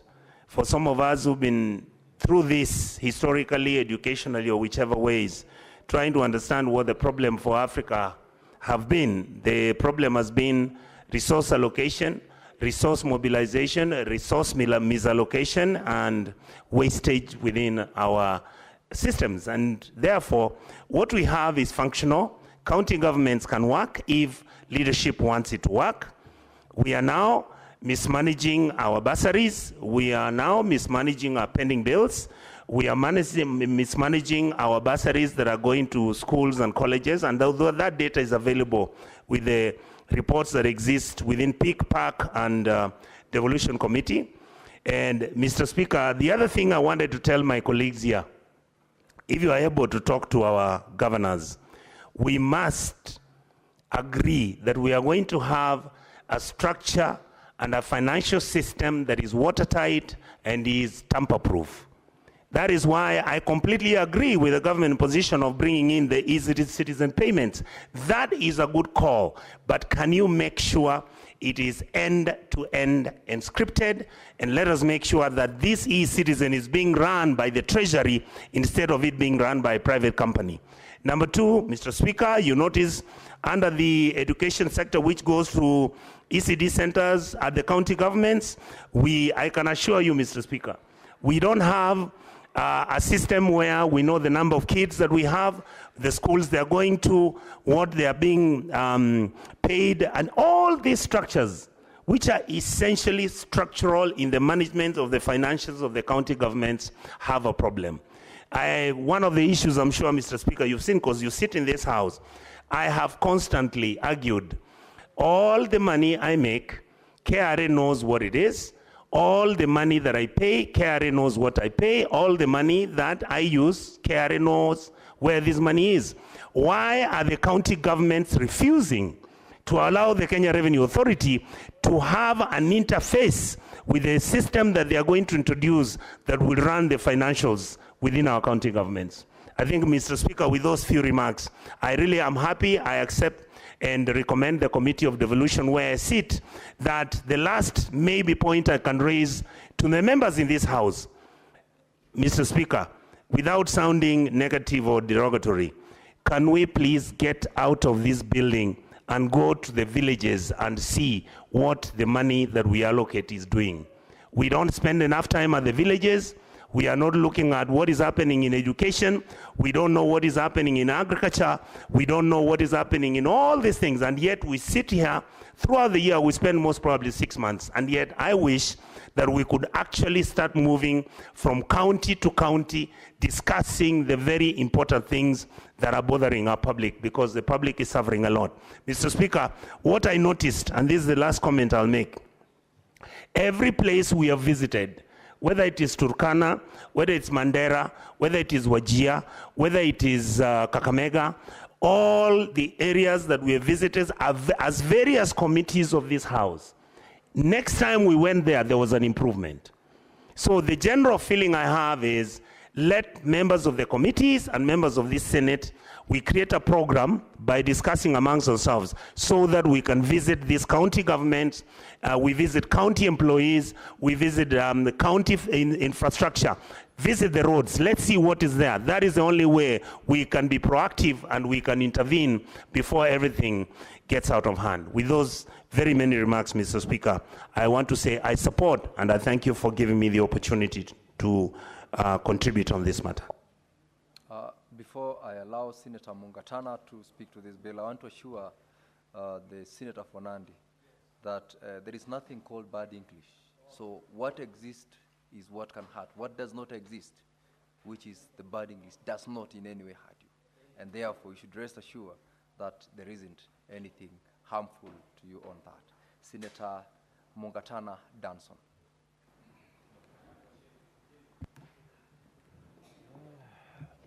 Thank you, Mr. Speaker. Mr. Speaker, first of all, I want to take the opportunity to commend the chair of this committee and the team, the Committee on Devolution and Intergovernmental Relationship, Senator Abbas, and the team for the good work they have done. Mr. Speaker, I want to echo the words of Senator Onyonka, that every time members of the Senate, through their committees, they visit the counties for whatever purposes, the next time that they go there, there is improved services, especially on issues that were targeted. So yes, we want to continue encouraging these kinds of visits. So I want to commend my colleagues for the work they did and say just a few things. The status of these markets in Vihiga County, the status of these markets that have been listed here, from Mbale all the way to Shamaholo, Esibuye, and so on, Mr. Speaker, the report reflects the situation that is obtaining within other counties, including my own county, Tana River County. So, Speaker, one of the biggest problems that our people ask and the questions they ask is that why are we paying, why are we paying the county government these monies and we don't get services for the monies that we pay to the county government? And Mr. Speaker, my own county, there was a time Bura Market had a fire. And when you ask what was the cause of that fire, Mr. Speaker, it goes down again to the fact that there are no services that the county government is giving to those people. Mr. Speaker, there's massive congestion for that particular space where people are supposed to be carrying out their trade. Mr. Speaker, poor electricity connectivity within that area. You'll find there are a lot of connections, and if anything goes wrong with one of those small kibandas, then it spreads to the entire or a good part of the market. And Mr. Speaker, this happens under the watch of the county government. There is no proper drainage system that has been created, and yet those traders are paying money to the county government. So, Mr. Speaker, something needs to be done, and it needs to be done urgently. I remember very well, Mr. Speaker, when Bura Market caught fire. The market just caught fire, and people could not explain what is happening. It was something later on, it was explained as an electrical hazard. But in fact, Mr. Speaker, it's because of the congestion, the lack of supervision. The only thing that the county government is interested in is collecting the money from the traders, but they are not interested in giving services to our people. Mr. Speaker, can you believe a county a market as big as that in the county does not have a single public toilet, and yet the traders are paying money. Mr. Speaker, the indictment is great against the county government of Tana River. Mr. Speaker, you have ministers who never visit these markets because they know that they have failed to offer services to the people. Particularly, Mr. Speaker, in Bura, Manyata, Mr. Speaker. There was a program about drainage of the storm waters when it comes. But, Mr. Speaker, some fake work was done. And where they have excavated, and it's supposed to be to take away storm waters when drainage, for the drainage that was supposed to be constructed, it has become, in fact, the place to dump garbage from the market because there is no garbage collecting system within that market. So, Mr. Speaker, while I commend this report and the things it has unearthed, it is important for governors to listen, particularly the governor of Tana River, to go to these markets because the fellow doesn't just go. He's not aware of what is happening. The ministers don't go to those places, and people feel neglected. Yet you are the same person who looked for votes from those people. Even ministers and county officials, they may escape the blame because they didn't ask for anybody's vote. Then they just got employment, and they can neglect employment if they are not disciplined. Is the problem of the management. But you who went and got the vote and said you will improve the services, you who is collecting money from those people, and you don't build a single toilet in Bura town, Mr. Speaker, the market, it is a shame. So, Mr. Speaker, even as we adapt these reports, we want to encourage our governors to be more sympathetic to our people. They struggle so much, Mr. Speaker, to raise the money, the revenues that you collect and you call on-source revenue. Our women are working even without covers, you know, these vibandas, the covers that are supposed to protect them against the sun. They put their wares across on the floor. The border sheds are not there. And you are collecting money from these people. Mr. Speaker, I hope as we approve this report that a message is sent to the governors that please serve the people who elected you. Visit them and spend time with them. Because as senators, we will point out these issues to you. But the money goes to the coffers of the county government. And the county government is supposed to make sure that the issues that the people are telling us are resolved.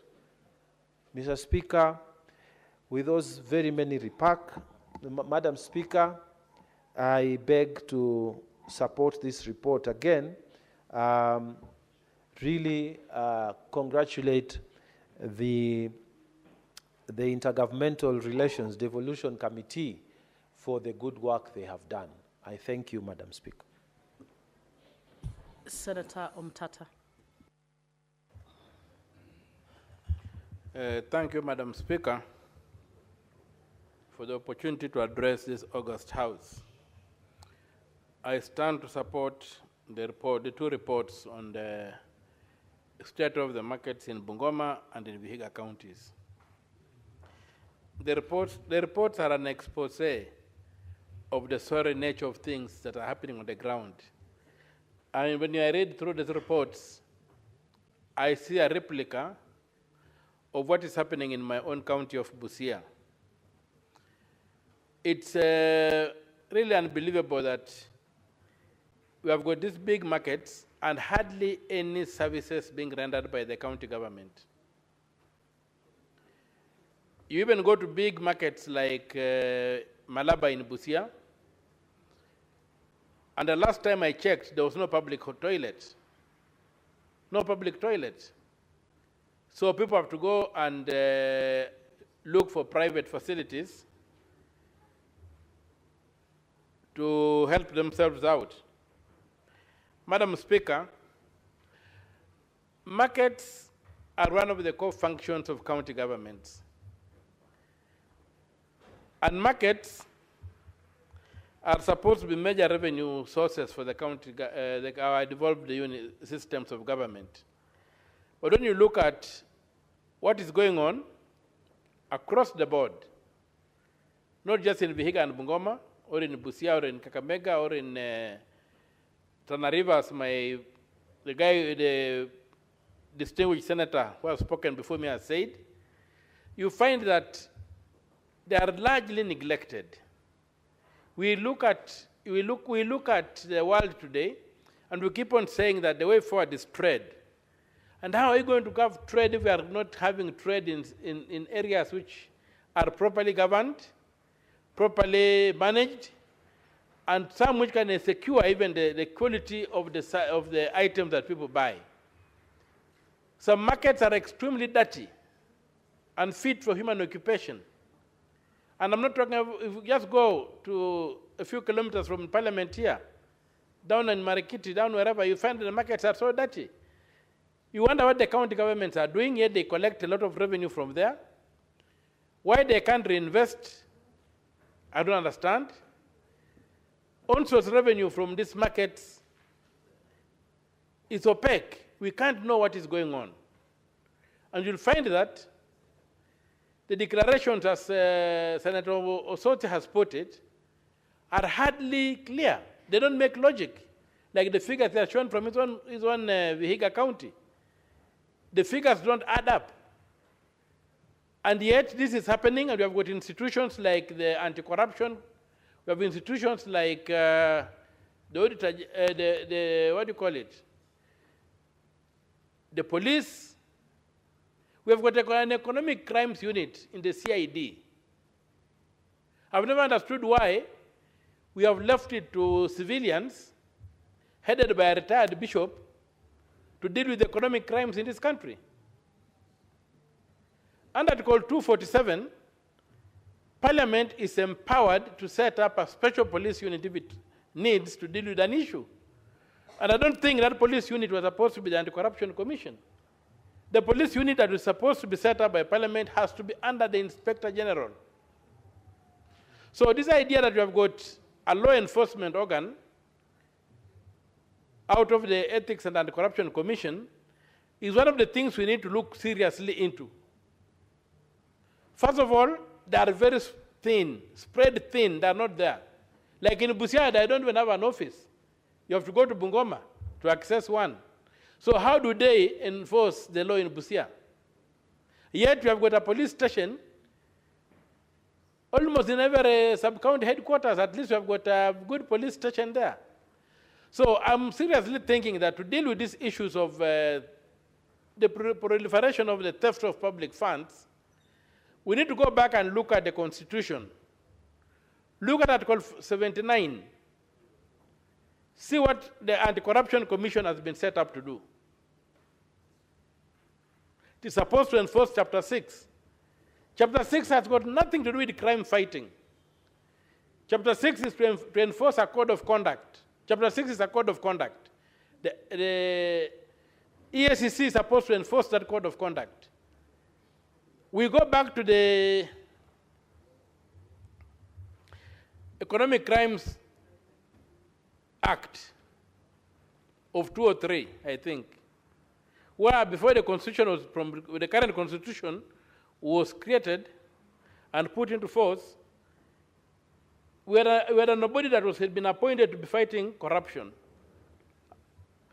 But if you look at our Constitution today,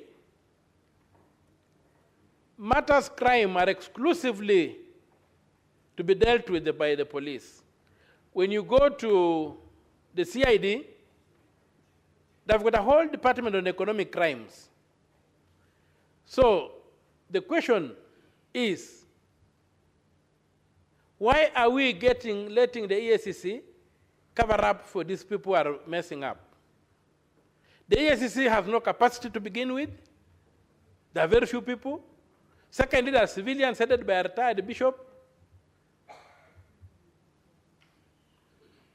And you have got all this infrastructure of the DCI across the country that could be open and could be utilized by the people to ensure that we rein in this runaway misappropriation of public funds. The biggest issue with our market is that people pay taxes, they get no services, and that money is not accounted for. We need to get a way of enforcing the law. And to enforce the law, we must. And we must look at the foundational issues that are causing us not to be able to click when it comes to the question of law enforcement in matters of theft. Theft by public servants. You realize these matters of platforms. We have platforms that have been known to be used for stealing from the public, and I've got major cases. We had something which they used to call Web Tribe. Jumbo Pay, whatever it's called now. You find that rogue governments use it. And after fleecing Nairobi, I think Meru, I think the National Health Insurance Fund, they are now the people supposed to be collecting funds in Busia. So why are these people not being blacklisted and locked away from engaging with the public? They have messed up in Nairobi, they have messed up elsewhere, they have stolen public funds, they are still being allowed to contract with county governments. We will never get to the bottom of this thing unless we tie this, and we also need to look at these markets. We have got the facility improvement laws that are allowing the facilities to retain funds that they collect to be used to improve those facilities, and only the excess is what goes to the national coffers or to the county coffers. Why can't we have an arrangement similar so that we ring-fence money raised in markets to, first of all, provide services for that market? If there's an excess, then that money can be taken to the county revenue fund or elsewhere. So I plead with this House that we consider seriously coming up with a mechanism like what you have done for the health facilities, the facility improvement funds, so that we can have a facility improvement funds or market improvement funds, whatever we want to call it, so that these markets that are producing a lot of money are first of all taken care of from the money they generate before we give that money out to do other things in the county or to do other things in the national government. Maybe that way we'll be able to improve the service delivery and not rely to the money going to the county revenue fund and then coming back. And you look at some of the things that they do, that are highly inflated, substandard works that take place, and at the end of the day, we entrench poverty, because if we can't utilize our resources to create wealth, then we have no business being called leaders in this country, because the only function a leader has from where I stand is to convert resources into wealth. Now, if our people are so resourceful, but they operate in squalor, yet they're generating a lot of wealth, what are we up to? We need to take action. And I want to thank my brother senators from Bungoma and Vihiga for having brought this request for statements that have basically opened the can of worms that is eating up our markets across the country.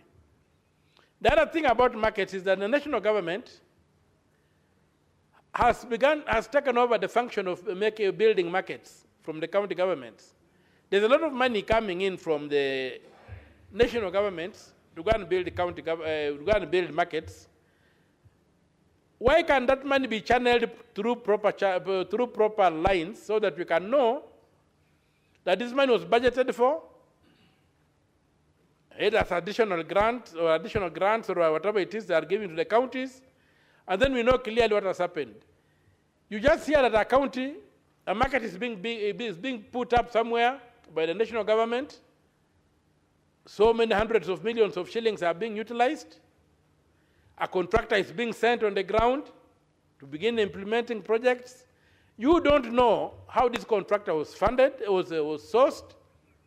You don't know what kind of product is supposed to give the people in terms of the market. Sometimes you find markets being located in areas that traders refuse to patronize, and yet public funds are being spent. So why are we having all this disconnect?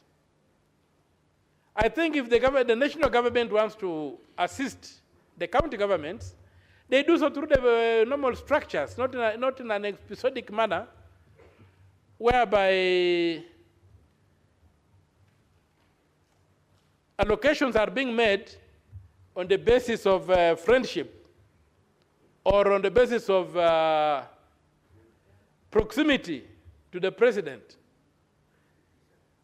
We have had the question of the broad-based government.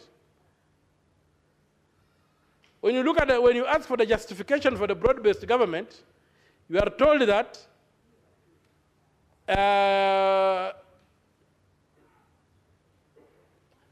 the ODM had to intervene to save the Kenya Kwanza government from collapse. I was just trying to look at it as an analogy. If somebody is very sick in a hospital and he needs a blood transfusion, you don't just go for any blood. You can only take blood transfusion from the blood type, the type group. They have to be the same type groups. So this is a revelation that the blood group in ODM is the same as the blood group in Kenya Kwanza was very, very important revelation for us. So that because there's no way, unless ODM had the same blood group, there's no way it could infuse blood into Kenya Kwanza and give Kenya Kwanza life. So this Senator Mtata, what is the link of what you're saying to the markets, the report you're speaking to? Yes, I'm getting there. I'm getting there. I'm trying to tell our people that ODM was supposed to be in the opposition, doing oversighting the government. And yet it was not in the opposition. They had the same blood group as the Kenya Kwanza group, and so it was able to donate blood and give life to Kenya Kwanza. And so when we come back to the issue of markets, I'm trying to say that the oversight of this House is in total confusion. We don't know who is who. And that's why we are failing. We don't know where the opposition is. We don't know where the government is. We don't know who is who. So that's why we find that it's very difficult to enforce oversight when people can just move across and interface and they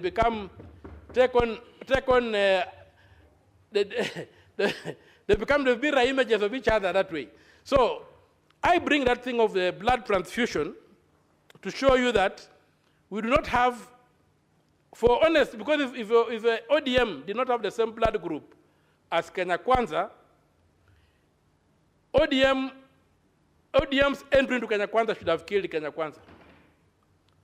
But Kenya Kwanza was stabilized. And so the link I'm trying to bring out is that if we want to do proper oversight, we also need to clean up our politics. We need to have principled politics. We need to have politics that are centered on proper positions, because where Kenya Kwanza had reached, where it was not functional, I would have expected ODM to demand that the Kenya Kwanza government resigns so that we have new elections. Senator Omtata. No, that the Kenya Kwanza... Can you please make a link? You are contributing to the report of the intergovernmental relations. Is it your view that report is not an oversight report? Can you make a link of what you're saying to the report I'm under saying this- that you see the markets are now being built in a haphazard manner by the national government without respecting the distinction between the roles of the county government and the national government. And I'm saying when you come into political parties, the distinction between opposition and the government is no longer there. So we are rather, so there's that analogy I'm trying to create of blood transfusion. ODM had the same blood group as Kenya Kwanza, that's why it could transfuse blood that saved Kenya Kwanza. Otherwise, ODM should have demanded that Kenya Kwanza resigns so that we have elections and we get to have a new start in this country. Thank you, Madam Speaker. Senator Boni Khalwale. Hey. Madam Speaker, I thank you for this chance. And I want to express my satisfaction with the industry by your committee, where you are the vice chair, and my brother Mohammed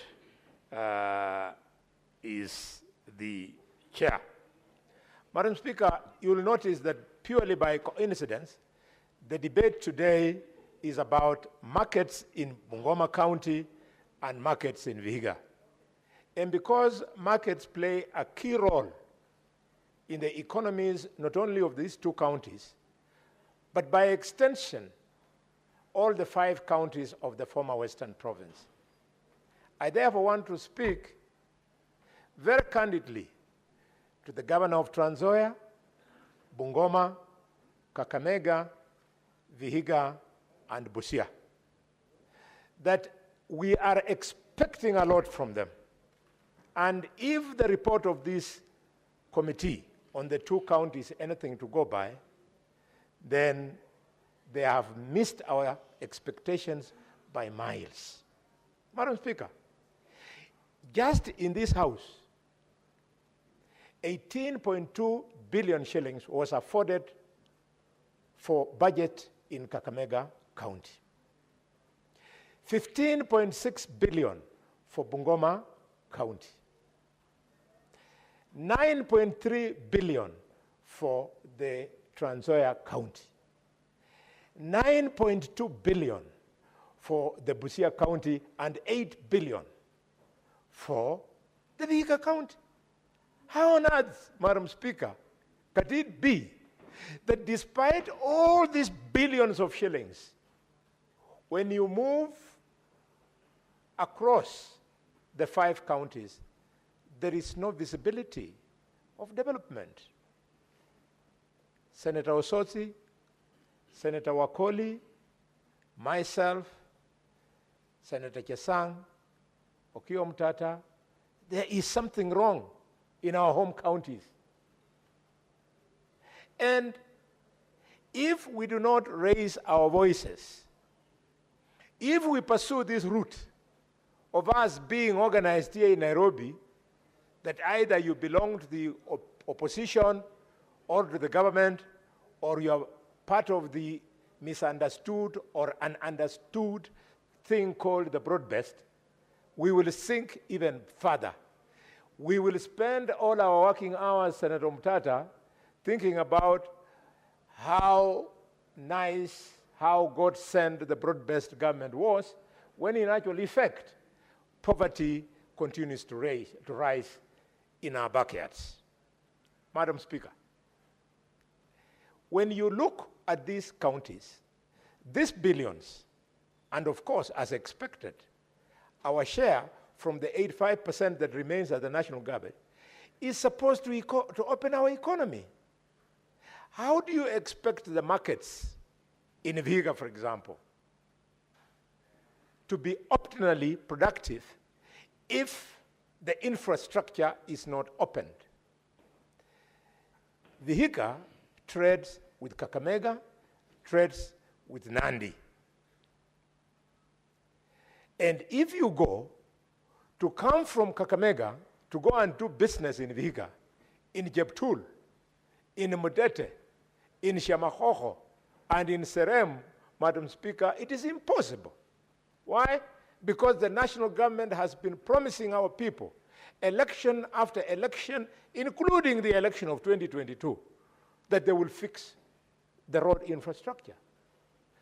3 budgets after we won the election in 2022, Senator Sozi, I wonder, why is it still impossible to fix the road from Hamisi to Shamahoho, Shamahoho to Kaimosi, Kaimosi to Muhudu, Muhudu to Impaka, Impaka to Shiveye, Shiveye to Museno in Kakamega, so that our people can do business? And this is a project which, Madam Speaker, with due respect, when we were attempting to win the election in 2022, we did regional economic caucuses where we identified the potential areas. And now that Azimio, which did the same exercise with Kenya Kwanza, they are both in the same government. In fact, Azimio is now holding the purse strings. They are at the National Treasury. Why is it difficult? Or is there something wrong if development is tweaked to go to the counties of Western Kenya? Senator Osotsi. Something is wrong. In fact, Peter Kibisu is standing in his grave. The man who stood in this house and voted against government when himself, at that time, was assistant minister. Henry Pius Masinde Muliro, the same afternoon, he voted against government in this house, despite being Minister of Lands. Both of them were sacked because they believed in good governance. They were voting because, Madam Speaker, they were being forced on some principle called collective responsibility, and Masinde Muliro, Peter Kibisu, Elijah Weske Mwangale said that Abaluya people do not support killing of people, and they refused to endorse the report that was revealing who killed Josiah Mwangi Kariuki. We come from that pedigree, and therefore we must stand in this house and demand that national resources must also go to our region. I am not in the same mindset like the guy of shares, but sometimes there are certain aspects about the guy of shares that had nothing wrong. For example, when he was saying development should go to the mountain, I mean, that is what government is all about. That's what representation is all about. You can see my sister Beatrice Ogola these days, with due respect, she walks with a glow on the face because things are flowing into Homa Bay. Madam Speaker, this is the way it's supposed to be. And Beatrice Ogola, do not apologize for pushing that things go to Homa Bay. I would like us to also learn from Beatrice Ogola and Moses Kajwang in this house. What's your point of order, Madam Senator Speaker, Beatrice? Madam Speaker, Honorable Speaker, are you ambushing me?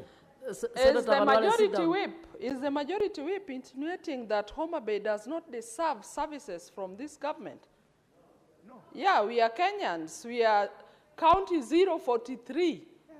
Yeah, and we deserve all the services. In fact, Madam Speaker, we expect more than what we have gotten. Senator Beatrice, what is your point of order? Senator Halwada, you can proceed. Thank you. Beatrice, you know, I was admiring Senator Halwada, you address yes. The House through the chair. Yes. Do Madam Chair, I admire Beatrice Ogola, Moses Kajwang, and the governor of Homa Bay. I don't know how they do it.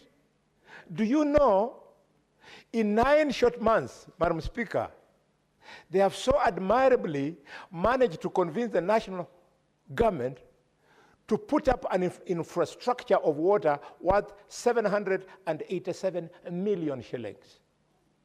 I was chatting with the Honorable Kaluma this morning at a committee, and he told me he's so proud because they now have got a network within Homa Bay Town of 137 kilometers of tarmac road in the last 9 months. So I'm just saying, you are doing a good job, but when you hear me insist that Kakamega should also get, it doesn't mean I don't like Homa Bay. You have set a good standard, and we all should put pressure on the president so that what he's doing in Homa Bay, he should also do it in Kisii, in Kakamega, in Mandera. No, in Mandera you have got the Olgado, the long road of 700 kilometers. Madam Speaker, this is devolution. And if we continue pushing the way we are pushing, then the marginalization that we used to worry about, that was in the former North Frontier districts of Northeastern, will befall some of us. And we are not going to accept it. And this is why we are voted for. Madam Speaker, the people now speaking about the markets that are in this report and my neighbors. When you go to Serem, my great-great-grandmother was a girl born in Serem. She was called Lubandua. The same market in Serem, you go there are no public toilets. Madam Speaker, the state-of-the-art transport system in Serem Market, in Shamahoho, is border. Our children are forever exposed along the roadside. They are hit by trucks. Madam Speaker, most of them, they are exposed to sunlight and rain because there are no border sheds. These are the drivers of our economy. Madam Speaker, as her daughter, who we happily handed over to Kisumu, but who was born in the same place like me. You know Shamahoho. Shamahoho is the only market in Kenya which has a population of 2,000 to 3,000 shillings. 2,000 to 3,000 people doing business, selling bananas, green vegetables that we eat here in Nairobi, Madam Speaker, without any land. They are all standing alongside the road in Shamahoho. How Akaranga, who was the first governor, and how Tichilo, who has been governor now is running into 10 years, they have not found it necessary to move people who are next to that roadside, resettle them elsewhere, and expand this market. I don't know what leadership means to these two brothers of mine. Madam Speaker, this report really angers me that despite the brisk business I see in Serem, in Cheptul, at Kaimosi Junction, at Shamahoho, at Mago, at Savatia, at Modete, at Jabakali, Esibuye, Ilwanda, they are telling us that they collect only 13 million shillings per year. That's what they say in this report. That is not even half of what is collected at Hayaga Market only in Kakamega. And yet the same business theory, borders, Mamamboga, Mutumba is what takes place there. So why are we collecting more money in Hayaga than at Chabakale? For your information, Senator Osoti, Chabakale Market, as you know the history, you people stole it from us in Kakamega. It is called Ishiabakali. It is not Chabakale. At Chabakale Market, Ishiabakali, for your information, Chabakale Market, which is more or less the same size like Hayaga, it is a better economy because it runs for almost 24 hours a day. And yet, they collect nothing. These people are just sharing that money. It is open theft. I therefore want to pay my respects to the Senator of Kisii because I have heard you again and again, you've always insisted that we must standardize the electronic collection of revenue. Because in your own words, if it has succeeded in Murang'a, if it has succeeded in Kiambu, if it has succeeded in Meru, why can't we use the same system. We have never suffered any consequences of using a uniform IMFI system in the whole country. We should stop this theft. I wish a guy who believes in integrity like Onyonga was to become either the chairman of EACC, or better, you become the director of DCI, Madam Speaker, so that we can arrest all these people. Senator Onyonga, you better be careful. Senator Halwale, you don't address thank you, colleagues thank you, directly. Madam Speaker. Back to business. I just wanted to warn you, Madam Speaker, that Senator Nyamu is threatening that she can she can derail him. I don't know how. She wants to derail him on matters of integrity. I thought you are a woman of great integrity. I know you as a woman of great integrity. Madam Speaker, Mbale Market. Mbale Market, this report, Senator Soti, what do we do? How can we have the headquarters of the great people of Vihiga, called Mbale, being the state it is? Why? Even if you just come only to Malinya Market, I deliberately, when I saw that the district headquarters was coming there, I deliberately moved families and resettled them elsewhere using CDF, so that we could create land where we can have infrastructure. You come to Malinya, we have created land, 20 acres, you have a stadium, you have the hospital, not 20, 30, 10 for the hospital, the stadium. We have created that. Why can't the imagination of governors be such that they create land in Mbale, for Mbale to be a headquarters? Every time I go for a drink at Nzogu, I pass through the market there in the evening, and our people love business. They love business. But then you can't drive through because they do the business on the road.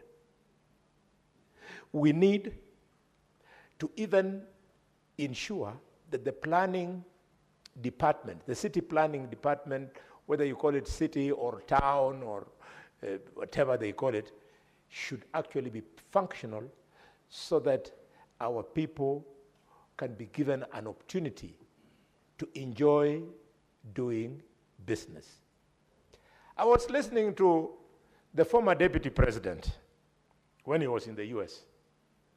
He was truly misguided. In fact, if I had had any regrets for casting a vote to get him out of public office, Madam Speaker, I felt vindicated. The guy was telling the diaspora that the economy of Kenya is run by the men and women from Mrima. Madam Speaker, that kind of insult coming from a leader who had the opportunity, Madam Speaker, to be a DO in Nabaholo, in Kakamega, cannot be excusable. When the former DP was a DO in Nabaholo, an adult like me was an adult like him, he knows what he did to sugarcane farmers. He knows what he did to the shares of Moko in Mumias. He cannot go and insult us because the bad constitution that was there forced the presidency to stay in Mount Kenya for tens and tens of years, and in the process they wrote on the dictatorship of the executive to enjoy economic emancipation at the expense of the rest of us.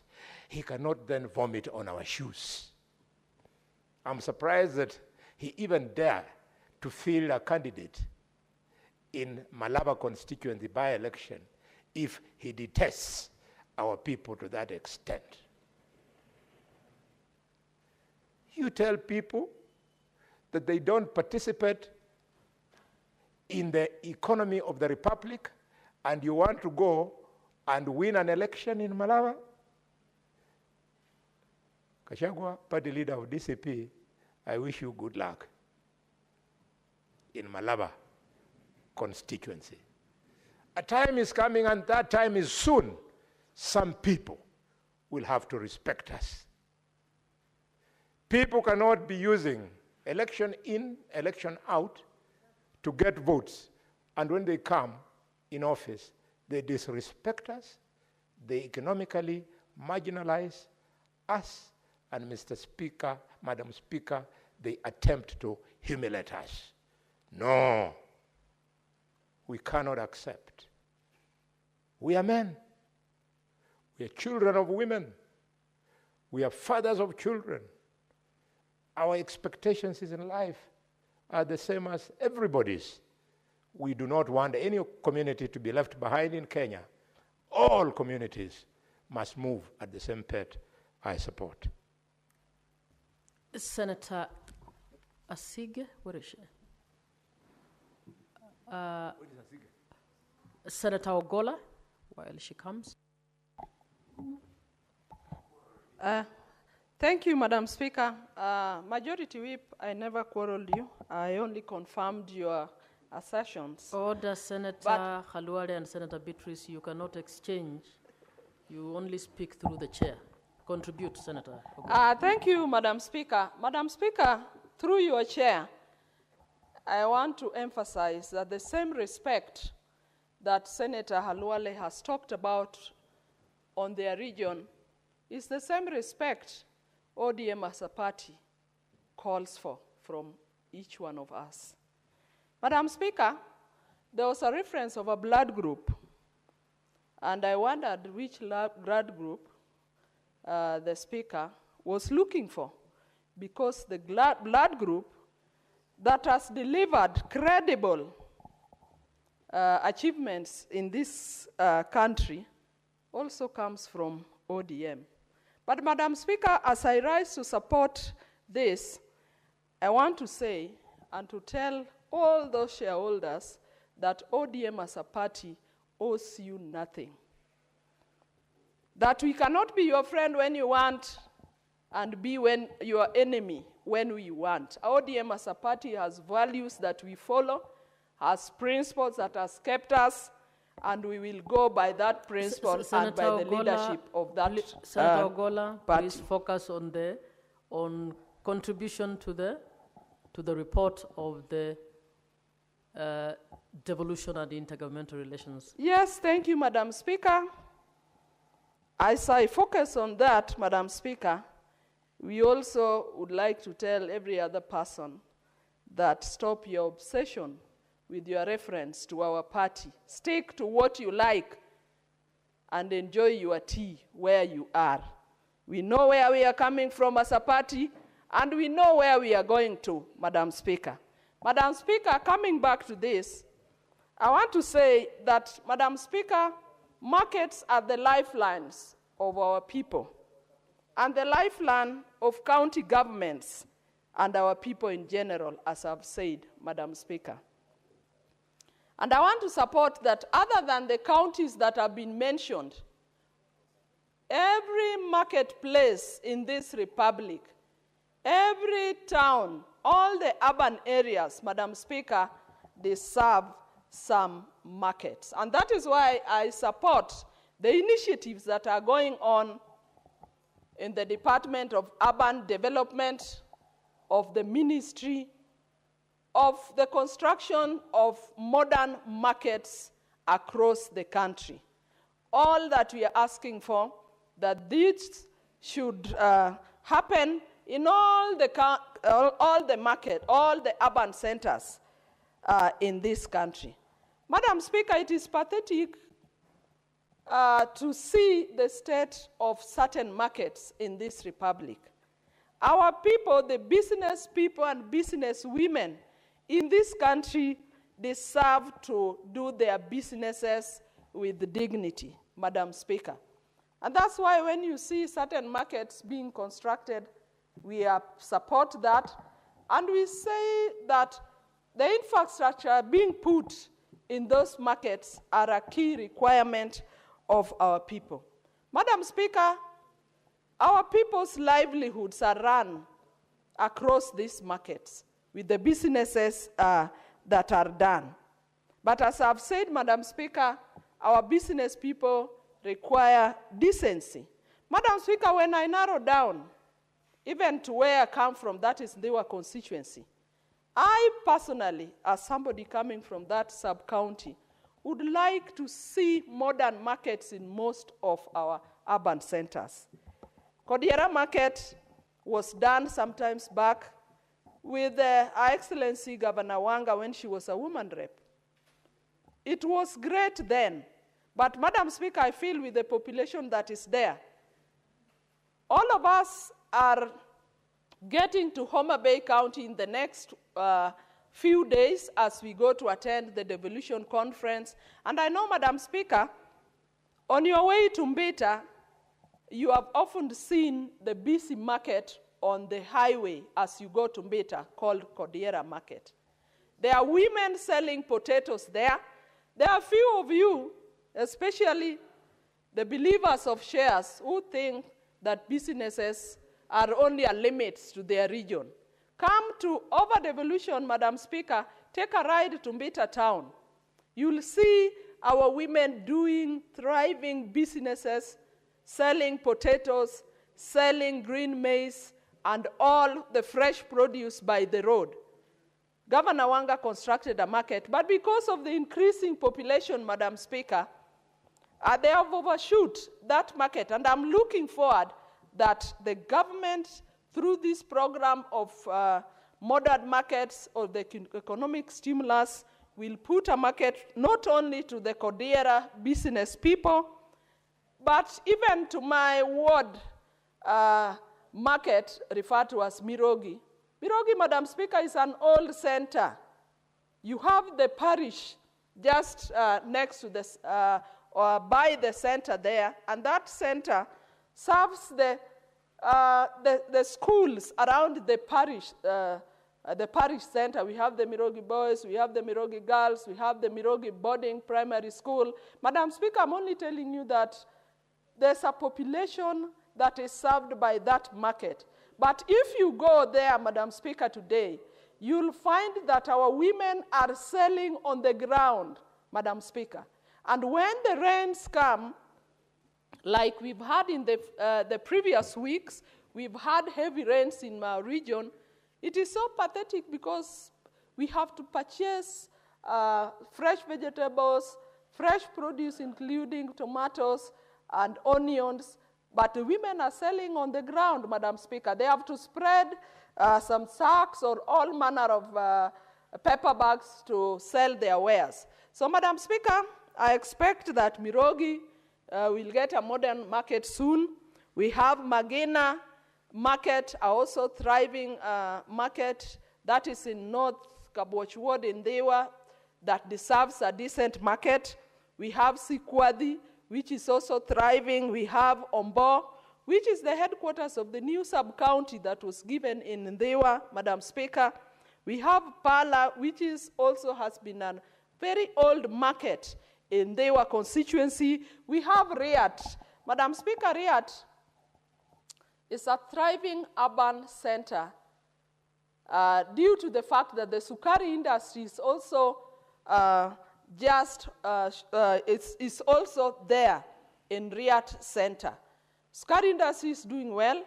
Our people are benefiting from it, albeit the challenges that we are facing, some of them environmental, which we are also addressing with our people and the authorities, including NEMA and the Ministry of Health.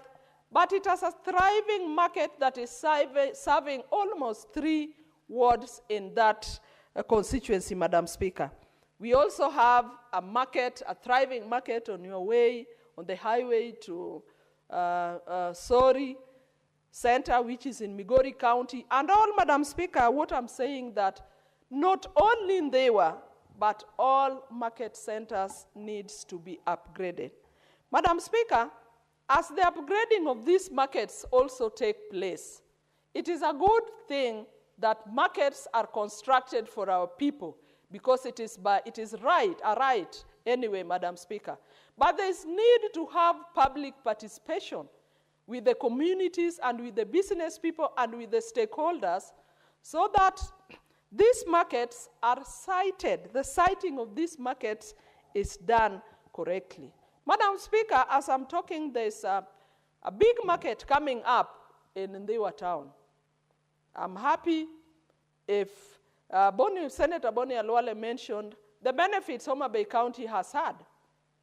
Madam Speaker, it is because of the leadership of that county that we have a leadership that networks with other leaders, and not only with the national government, but we have a governor that sits down, her leaders, colleague leaders in the county, including MPs. Madam Speaker, I hear there are counties where even governors don't sit with their MPs.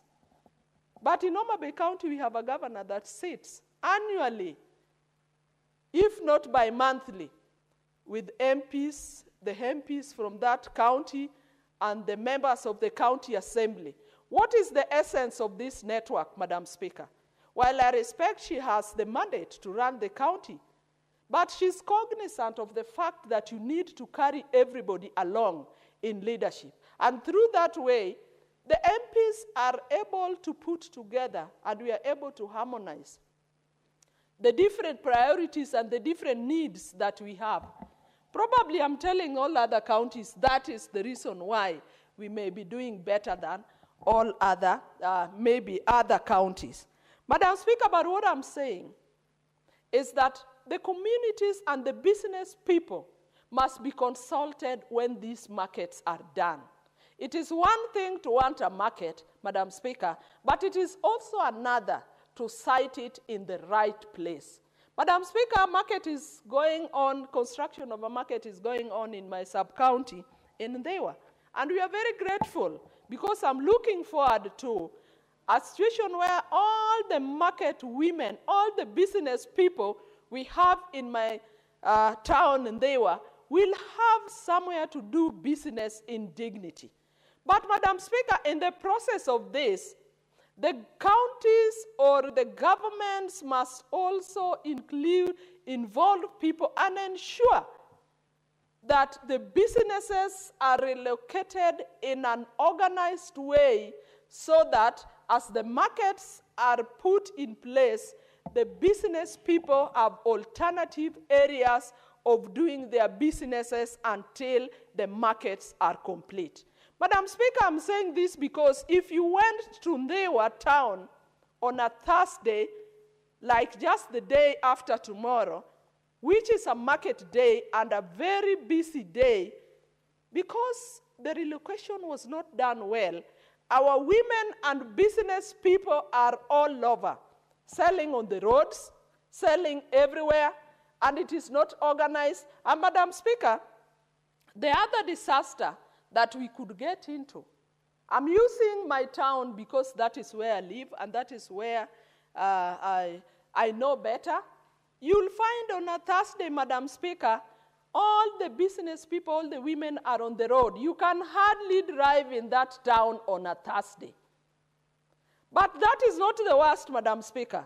The worst is if an accident were to happen. Madam Speaker, I've been holding my heart. As the women sell on Markets Day, all the half of the legs are on the roads, their wares are on the road, and it is that same road, Madam Speaker, that lorries and tippers use to transport sand from the lake, from Sori, towards all the urban centers in the county. Madam Speaker, if you are there, you'd be shocked.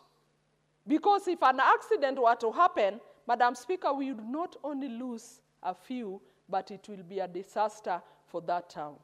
So I'm praying, Madam Speaker, that as this is done, good relocation plans must be put in place to ensure that our people have temporary places to keep on with their businesses as the markets are built. But I want to say, Madam Speaker, I support the construction of markets, and I want to support this motion that Vihiga, not only Vihiga, but all the towns deserve markets, Madam Speaker.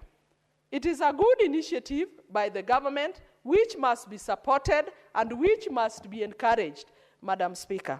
Madam Speaker, sometimes back, there was the construction of the economic stimulus markets in this country. Madam Speaker, that was a disaster. Sometimes back before the pre-devolution times. I remember the markets would just be cited. Somebody just came from Nairobi with a drawing. They would probably consult one or two officers. And the markets were built all over. Madam Speaker, if you went all over this country, you'll see those economic stimulus markets unused. They are white elephants. But Madam Speaker, those are public monies. Somebody needs to account for these monies. How did they decide to use those monies? And who are they building these markets for if they are not used? In the same Dewa town, which is my sub-county, Madam Speaker, there is one that has never been used for all the 8 years. And yet our people have held their businesses in an open ground that is muddy, that is watery, that is not habitable and does not make our people do their businesses with dignity, Madam Speaker. Madam Speaker, I support this, and I want to say that even as a woman leader, Madam Speaker, the issue of markets are very critical to me. Because most of the time, it is the women, my women folk, who do a lot of business in these markets. We are asking the government that markets must be built because the people who use these markets pay levies to the county governments. We are calling on the county governments to ensure that our people do businesses in markets with dignity, in clean places. And Madam Speaker, other than the construction, there are certain amenities that we must ensure are in those markets, Madam Speaker. Where women do business, or most of the businessmen and women, there must be adequate access to water in those markets. Madam Speaker, in my area, we do a lot of, we are a community of fishermen. If we are not fishermen, there's a lot of business around fishing, and that requires a lot of water. And not only that, sanitation must be properly constructed that is adequate to the number of people in doing the businesses. Those businesses, the markets must have stands. The markets must have electricity. Madam Speaker, and as I've said, there must be hygienic standards that are kept in those marketplaces. So, Madam Speaker, as I support this, I want to re-emphasize to the government that all our business women and men require markets, and I'm looking forward to a situation whereby in a few years, all our markets, be they markets or town markets or municipality, must have a standard market for our people to use. Madam Speaker, I support. Senator Nyamo.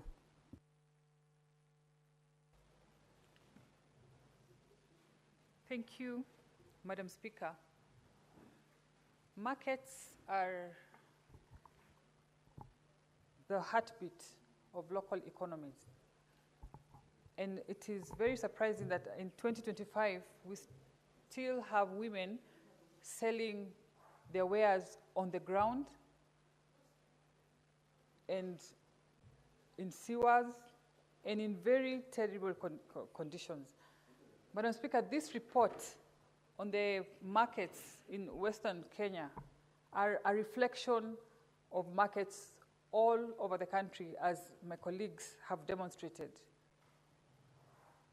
And what I call that is systemic neglect over time.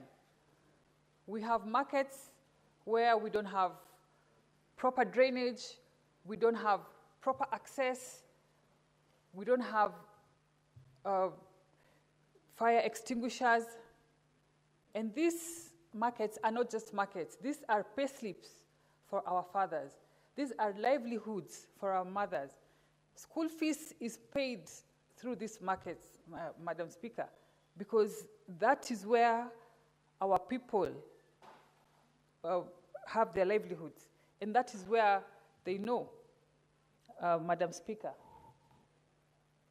When President Ruto promised 400 to 500 markets across the country, he knew what he was doing.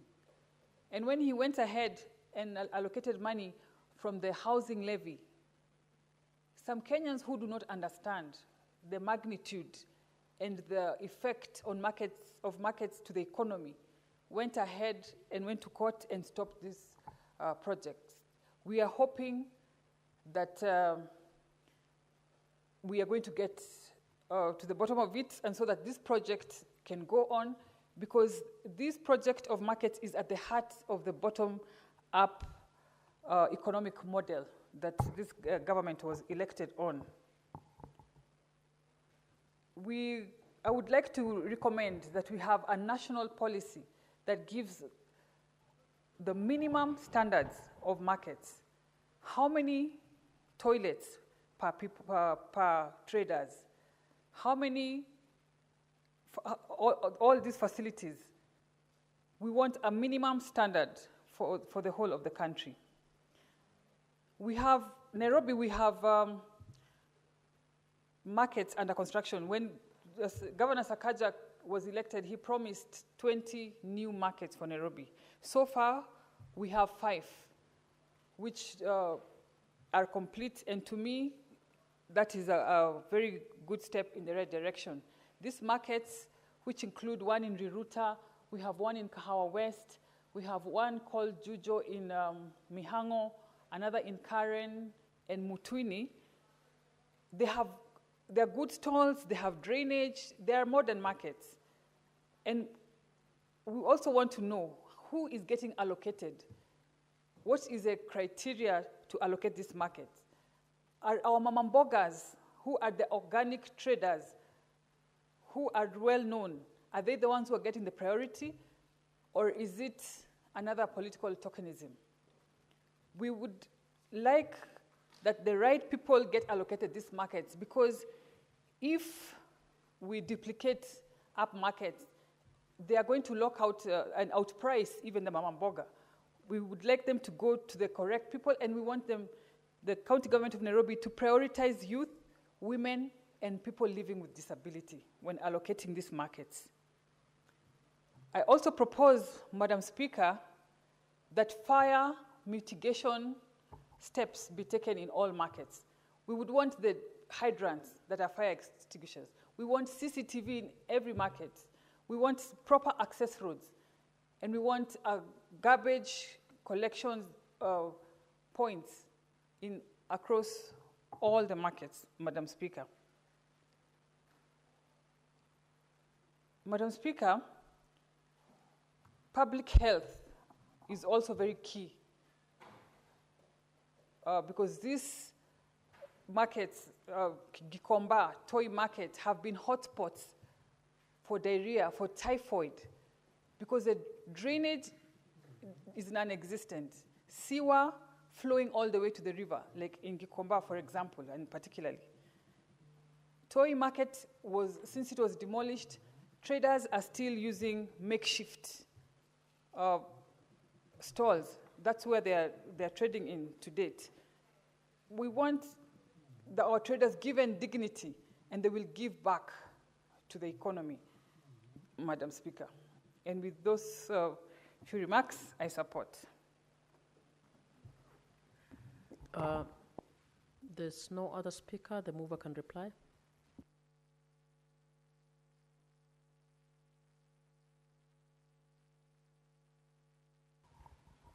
Thank you, Honorable Speaker.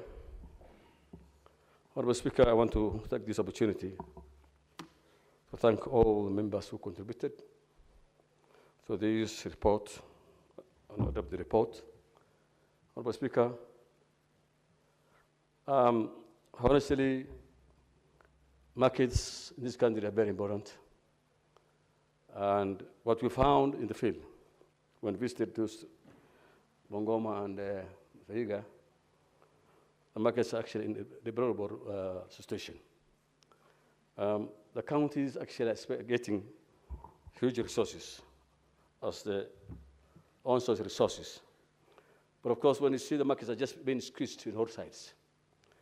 And as a result, the people in the market are just too many, and people are just sitting along the roadsides where they are facing a lot of risks. As rightly said, revenue collection is actually not maximized. It's either that it is neglected, but I think the most probable thing is that money is collected and not accounted for. And therefore, whatever is required for the market is actually minimal. And most of the counties don't meet it in their targets. Most of the counties are depending on the equitable shares. And as it's a high time that we must impose regulations and rules that will be able to safeguard the market collections and revenue collections in the counties. Honorable Speaker, as rightly said, accountability in the counties is actually wanting. And there's a lot of, seepage of money, which cannot be accounted for. If you go to those markets, the water facility is so poor. Most of these people in the market have some perishable goods, especially vegetables, oranges, bananas. There are not even cooling systems there. There are no fridges, and therefore, those mothers who labor the whole day, who till the land to bring at least some food on the table of the family, go at a loss with a lot of, most of the vegetables get perished because of staying long under the sun. And therefore,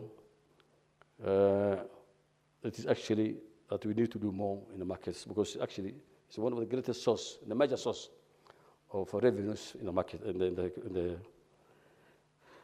in what you call it, counties. Madam Speaker, as rightly said by those members who contributed, I think we need to do, as a committee, we will go back again and make a follow-up on the recommendation of the reports.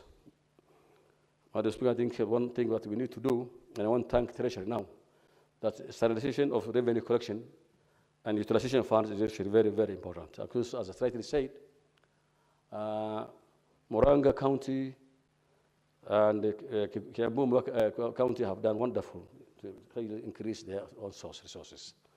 And I'm sure many, many counties have the same potential and even more potential. But of course, due to lack of accountability and poor collections of funds, they are not able to meet a target. But this House has to take the matter seriously, that we must learn from Kiambu and Moranga, so that other counties can be able to improve. And this committee will make sure that we follow up the issues and see what wonders the Moranga and Kiambu counties have done, and why it's not able to do, and the others cannot do it. With those few remarks, Madam Speaker, I beg to reply. However, Madam Speaker, there are not enough delegates here, and pursuant to Standing Order 663 of the Senate Standing Orders, I request that you defer the putting of the question to a later date. Thank you, Madam Speaker, for giving me the choice. Thank you so much. The putting of the question is so deferred. Next order. Order number 18, motion, report of the Standing Committee on Health on the county oversight and networking engagements to Taita Taveta, Mombasa, and Kwale counties. Senator Mariam?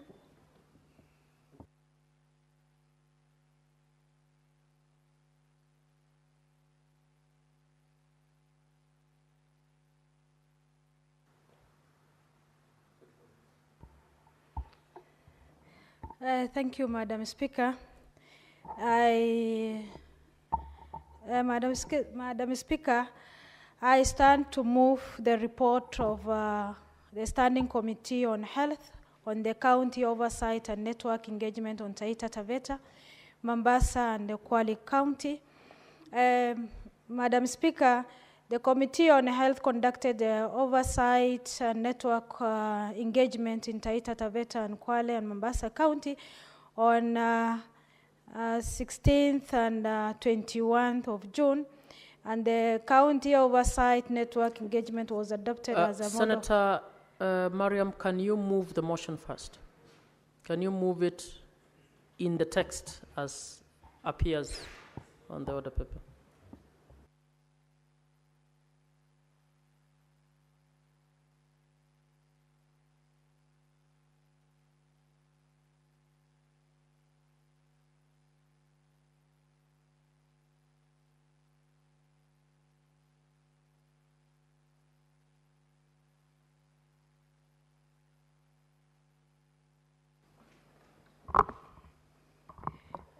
Thank you, Madam Speaker. I beg, Madam Speaker, I beg to move the Senate committee adopt.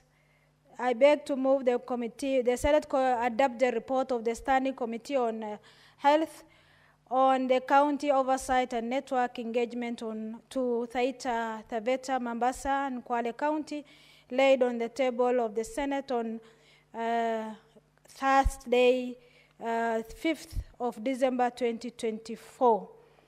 Madam Speaker, the Committee on Health conducted the county oversight and network engagements in Taita Taveta, Kwale, Mombasa County on 16th and 21 June 2024. Madam Speaker, the county oversight and network engagement was adopted as a mode of operation by the committee in order to gather evidence and information received within the parliament and key of the how it engage with the members of the public. Submission received during this engagement, one of the primary means by which the committee obtain requisite information and data to understand its oversight mandate. Madam Speaker, the committee further the oversight and network engagement in Taita Taveta and Kwale and Mombasa County sought to acquit the committee with a provision of the healthcare service in the 3 counties. The committee's specific objective was to visit, select the healthcare facilities in the 3 counties to assess the state and the quality of the infrastructure, facilities, and the hospital equipment. The provisions and decentralization of ambulance and emergency service, automation of healthcare provision system for the patients, drugs and commodity management, adequacy of healthcare personnel in the county, and the gap and challenges, if any, the county faces concerning the healthcare workers. Madam Speaker, the committee further sought to equip itself with the information on the training and the capacity building program and avenue available to the healthcare workers in this county, especially in emergency handling, how specialized service and the referral system operate in the identify counties and availability of drugs and medical supplies in the healthcare facilities in this county. Madam Speaker, whereas the Facility Improvement Fund Act was enacted in 2023 to provide for public service facility improvement, financing, and managing the administration of their own source revenue generated by the public health facilities. Section 2(9) of the Act makes the provision for the counties to enact legislation to give further effect on the Act in all the counties visited. This enables the county legislation has been enacted. Madam Speaker, the committee observed that once enacted, it is invested to revolutionize the provision of the healthcare by providing more to improve the healthcare facilities, infrastructure, and recruitment of more personnel. Madam Speaker, some counties has misunderstood FIF as a fund, requiring the complexity fund management structure leading to the bureaucratic delays, and it is recommended to emphasize in FIF as financing mechanism rather than the fund to reduce administrative barriers and improve fund flow to the facility. FIF legal framework, Madam Speaker, that the facility will be enabled to retain all the revenue they have generated in their own accounts, spend it directly on the operationalized costs such as the procurement of supplies, paying of the casual workers, and facility maintenance. Madam Speaker, there were concerned that during the transition from NHIF to the SHA, resource owned to the county government by the NHIF may be lost. The initial transition process had been described as incomplete and the fraudulent with the efficiency delays and bureaucratic hurdles, leaving some healthcare facilities in limbo and raising fears about the financial flows in the counties and healthcare providers. Madam Speaker, this exists mismatching and inconsistency in adherence to the county government budget making and implementation process outlined in the Public Finance Management County Government Regulation 2015. It is evidence from the submission by the 3 counties that the funding for the recurrent activities made up of the biggest percentage of their total health budget as much they were unable to invest in expanding and consolidation of the healthcare provision service. Nevertheless, the allocated development budgets for the health was not fully implemented with confirmation of the reallocation of the budgets to recurrent expenditure or other sectors. Madam Speaker, the visit also observed that across the 3 counties, there exists inadequate number of the health workers in the healthcare facilities visited.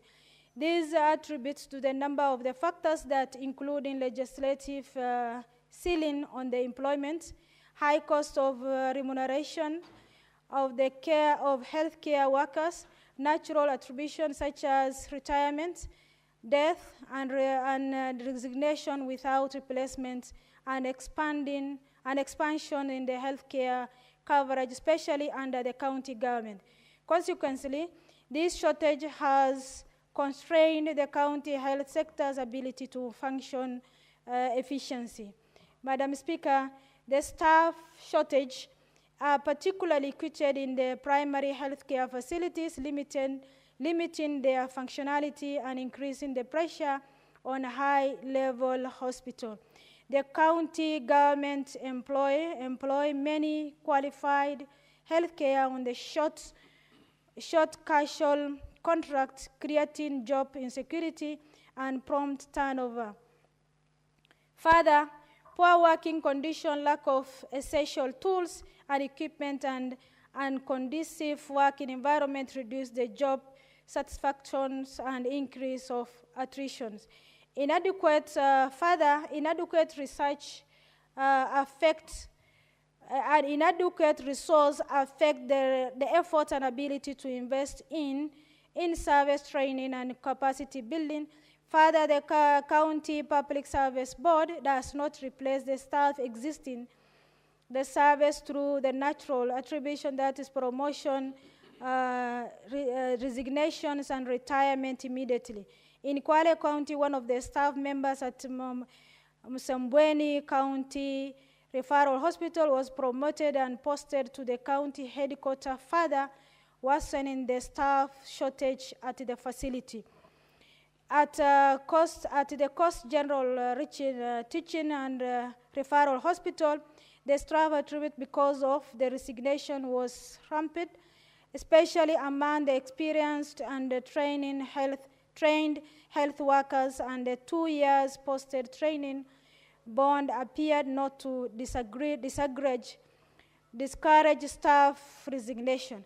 As such, there were sophisticated equipment required, donated, and and or procured in a specialized department but lack of human resource to operate. Madam Speaker, across the county, concerns are raised in the ability of the KEMSA to supply all the required health products and technologies to the county, which forced them to purchase from other suppliers, and all the counties visited lies on imported supply due to limited local manufacturing. Indeed, only Mombasa County reported relying to local manufactured products in their pediatric ward. Madam Speaker, KEMSA, the current order fill rates stand at 56% with the 3 counties, with a back order fulfillment improved this to 65%. However, this below the targeted range of 80 to 90% that KEMSA aims to achieve. This shortfall in the meeting order contributes to the county seeking the other suppliers to fill the gaps. Madam Speaker, on behalf of the committee, I wish to thank Senator Jones Maruma, MP Senate, representing Taita Taveta, Senator A.C. Juma, Esa Juma Boy, MP, the Senate, representing Kwale, and Senator Mohamed Faki, Senate, representing Mombasa, for their warm welcome to their respective counties, and support extended to the committee by their office during the oversight visit. These inputs and contributes enable the committee carry out its oversight mandates and function effectively in the 3 counties. The committee wishes to extend this appreciation to the county governor of the Taita Taveta, Kwale, Mombasa, and the respective executive committee members for their input, submissions, and evidence provided during the oversight tour. Further, Madam Speaker, the committee extends the appreciation to the Speaker of the County Assembly in the 3 counties, the member of the county members, the County Assembly Committee of Health, on their facilitations and participation. Madam Speaker, the committee also grateful to the members of the staff and other stakeholders in the health facilities visited during the tour for their submission, which has greatly enhanced the evidence and analyzing during the process of this report. Madam Speaker, finally, I also acknowledge and appreciate the member of the committee for their dedications and commitments during the gathering of evidence, drafting of these reports, and setting out conclusion and the recommendation. Madam Speaker, it is now my pleasure, duty, and privilege to present these reports and the committee of the report of the Committee of Health for the consideration and the approval of the House pursuant to the order to the Standing Order 226 of the Standing Senate Order. Madam Speaker, with this all recommendation, I call upon Senator Wakoli to second. Senator Wakoli.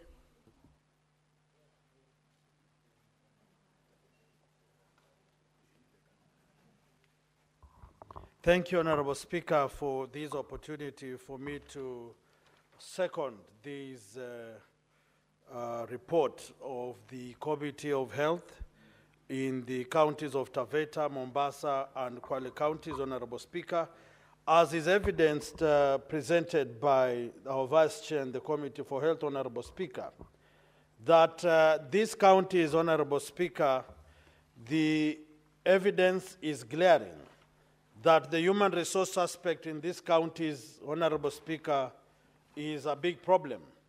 Honorable Speaker, why these counties are not recruiting many health workers, Honorable Speaker, as you understand, is the ceilings that are pegged on the employment of these people, the enumeration of the healthcare workers, and the attrition, retirement, death, and resignation, Honorable Speaker. But that be it, Honorable Speaker, it is really disturbing to realize that many people retire for a long time in these counties. People resign, Honorable Speaker, but it takes a long time for the public service boards of counties, Honorable Speaker, to declare these seats vacant and to start a recruitment process, Honorable Speaker. And if you get to the details as we are on the ground, Honorable Speaker, some of the replacements are nowadays being done without proper advertisement, vetting, and equally posting of these people. So, Honorable Speaker, what we are saying, that this oversight tours at the county levels really expose what is happening at the local level, Honorable Speaker. And when you see these things happening, Honorable Speaker, it affects the service delivery of people. Imagine someone has been working as a cashier, earning half the salary of someone on permanent and pensionable. And as they do that, in one morning, they get a colleague who is already employed permanent and pensionable without going through the due process, and expect these people to be loyal and patriotic to this country. So we are saying, Honorable Speaker, that the Ministry of Health or the Department of Health in counties, they should rise to the occasion and ensure that when they recruit, it is fair. When they pay, it is fair work for fair pay. And equally, the working environment. Allowances, Honorable Speaker. Allowances are being given discriminatively, and therefore it affects the working output of these people. Honorable Speaker, you look at the essential tools, equipment, and conducive working environment. We were in some facilities, Honorable Speaker, these are level 4. They don't have a CT scan, they don't have an X-ray. Honorable Speaker, the microscopes they are using are those which we are using during the Nyayo era, Honorable Speaker. Microscopes that for them to use, they must open the windows wide for the sun to facilitate them to check whether someone is sick or not. And therefore, Honorable Speaker, we are saying the funds that are coming to counties must be prudently used and to buy tools and equipment that will add value to the lives of these people. Honorable Speaker, looking at KEMSA, it is very evident that KEMSA is not really supplying enough medicines to counties to the levels expected at county levels. But it must not be noted that counties are equally not paying KEMSA.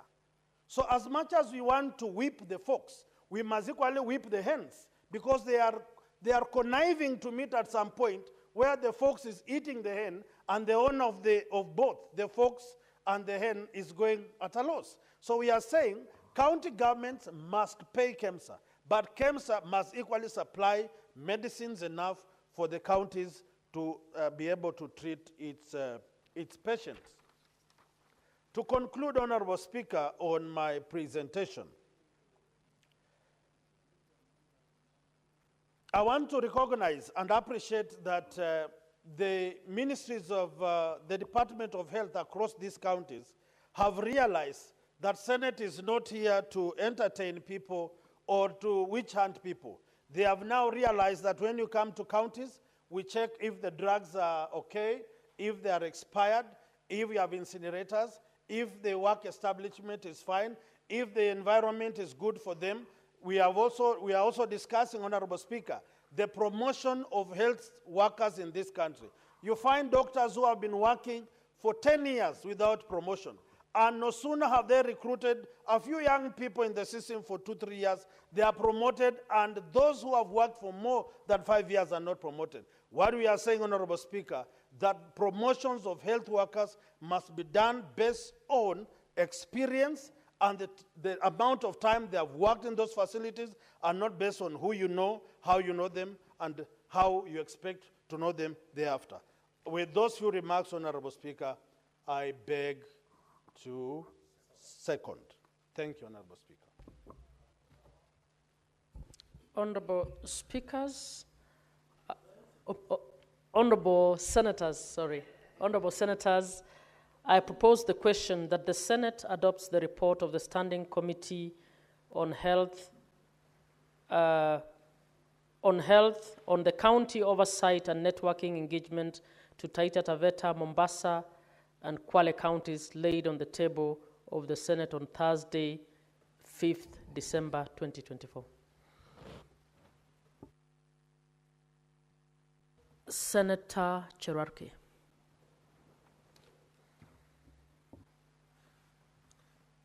Mr. Speaker, I want to thank you for this opportunity, for giving me to have the first bite to the cherry on this report on the working visit of Kwale, Mombasa, and Taita Taveta. Mr. Speaker, I'm praying one day they will also be able to come to Nandi. Mr. Speaker, I'm a great champion of doing our things at the grassroots level, because that is how Senate will have the impact. That is how Senate will have the impact. I agree, plenary is as important as what we do.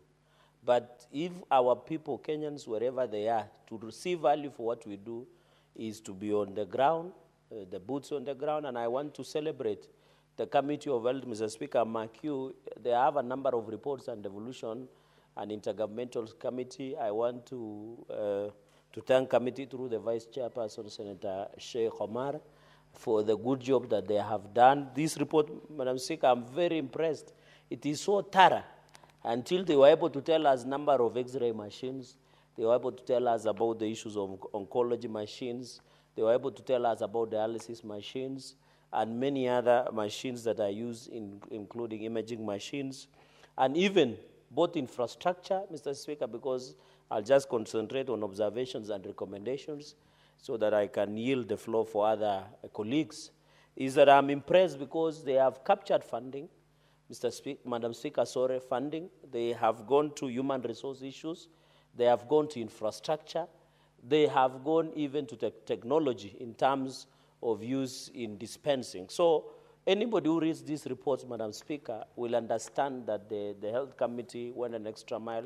So, Madam Speaker, earlier today in the proceedings, formative stages, I did indicate that the success or failure of devolution will only be anchored on one thing: health. Because health is a cross-cutting issue, whether you come from Mandera, from Kisumu the way you do, or from Busia, from Kakamega, from Nairobi, where one of the delegates is here, and even from Mandera, where members, and even Wajir. Health is a very important issue, wherever you work in. Speaker, the most complaints I get, over 80% in Nandi County, concerns the issue around health. Lack of drugs, inaccessibility to facilities that are there, issues of infrastructure, and therefore the funding of health sector, Madam Speaker, is very critical. And therefore, you know, the Abuja Declaration demanded that at least 15% of budget should go to health sector. We are here to realize that both at national and county levels. Madam Speaker, even this factor is that is where we're having push and pull. One of the devolved functions that is having push and pull between national and county governments, Madam Speaker, is on the issue of health. Because under the Constitution, Madam Speaker, when you look at the fourth schedule, health is devolved. It behooves the national government, and that is why in the last session, when we moved to court to challenge the 22 laws that were not concurrent, Madam Speaker, one of the key issues in the amendment in one of the health laws then, when we wanted to challenge National Assembly before Justice Weldon Korir, the argument was simple that the work of health policy is exclusive domain of the national government. And therefore, we had push and pull, and that is why we moved to court, although the court agreed with us that there must be concurrent engagement between the bicameral. And I hope, Madam Speaker, going into the future, we'll be able to pass bicameral laws so that we can have a more neater engagement, because we don't want to see both houses as if they are competing over space. Madam Speaker, I want to celebrate because apart from health sector funding, health sector staffing in those regions, issue of, in terms of funding, issue of human resource and technology, they went further and even look about the issue of NHIF and the Social Health Insurance Fund, the SHIF. And I'm happy, Madam Speaker, as of today, more than 25 million Kenyans have registered under SHA. And SHA is working with the 3 funds that we already have in place. I'm happy to report whenever I work in Nandi and across the country through our empowerment programs, Madam Speaker, and I'm happy you have been among most of our esteemed guests and support in many groups, especially in your county, Kisumu. You get people saying, Senator Shah is working. I heard this bill. I agree there are some challenges. Like paying for the whole year, I think we have agreed. And I'm happy the Minister of Public Service did indicate that they shall malipo pole pole with the indulgence, Madam Speaker, of mixing the two languages. So I'm happy, but I think there are still liabilities of NHIF.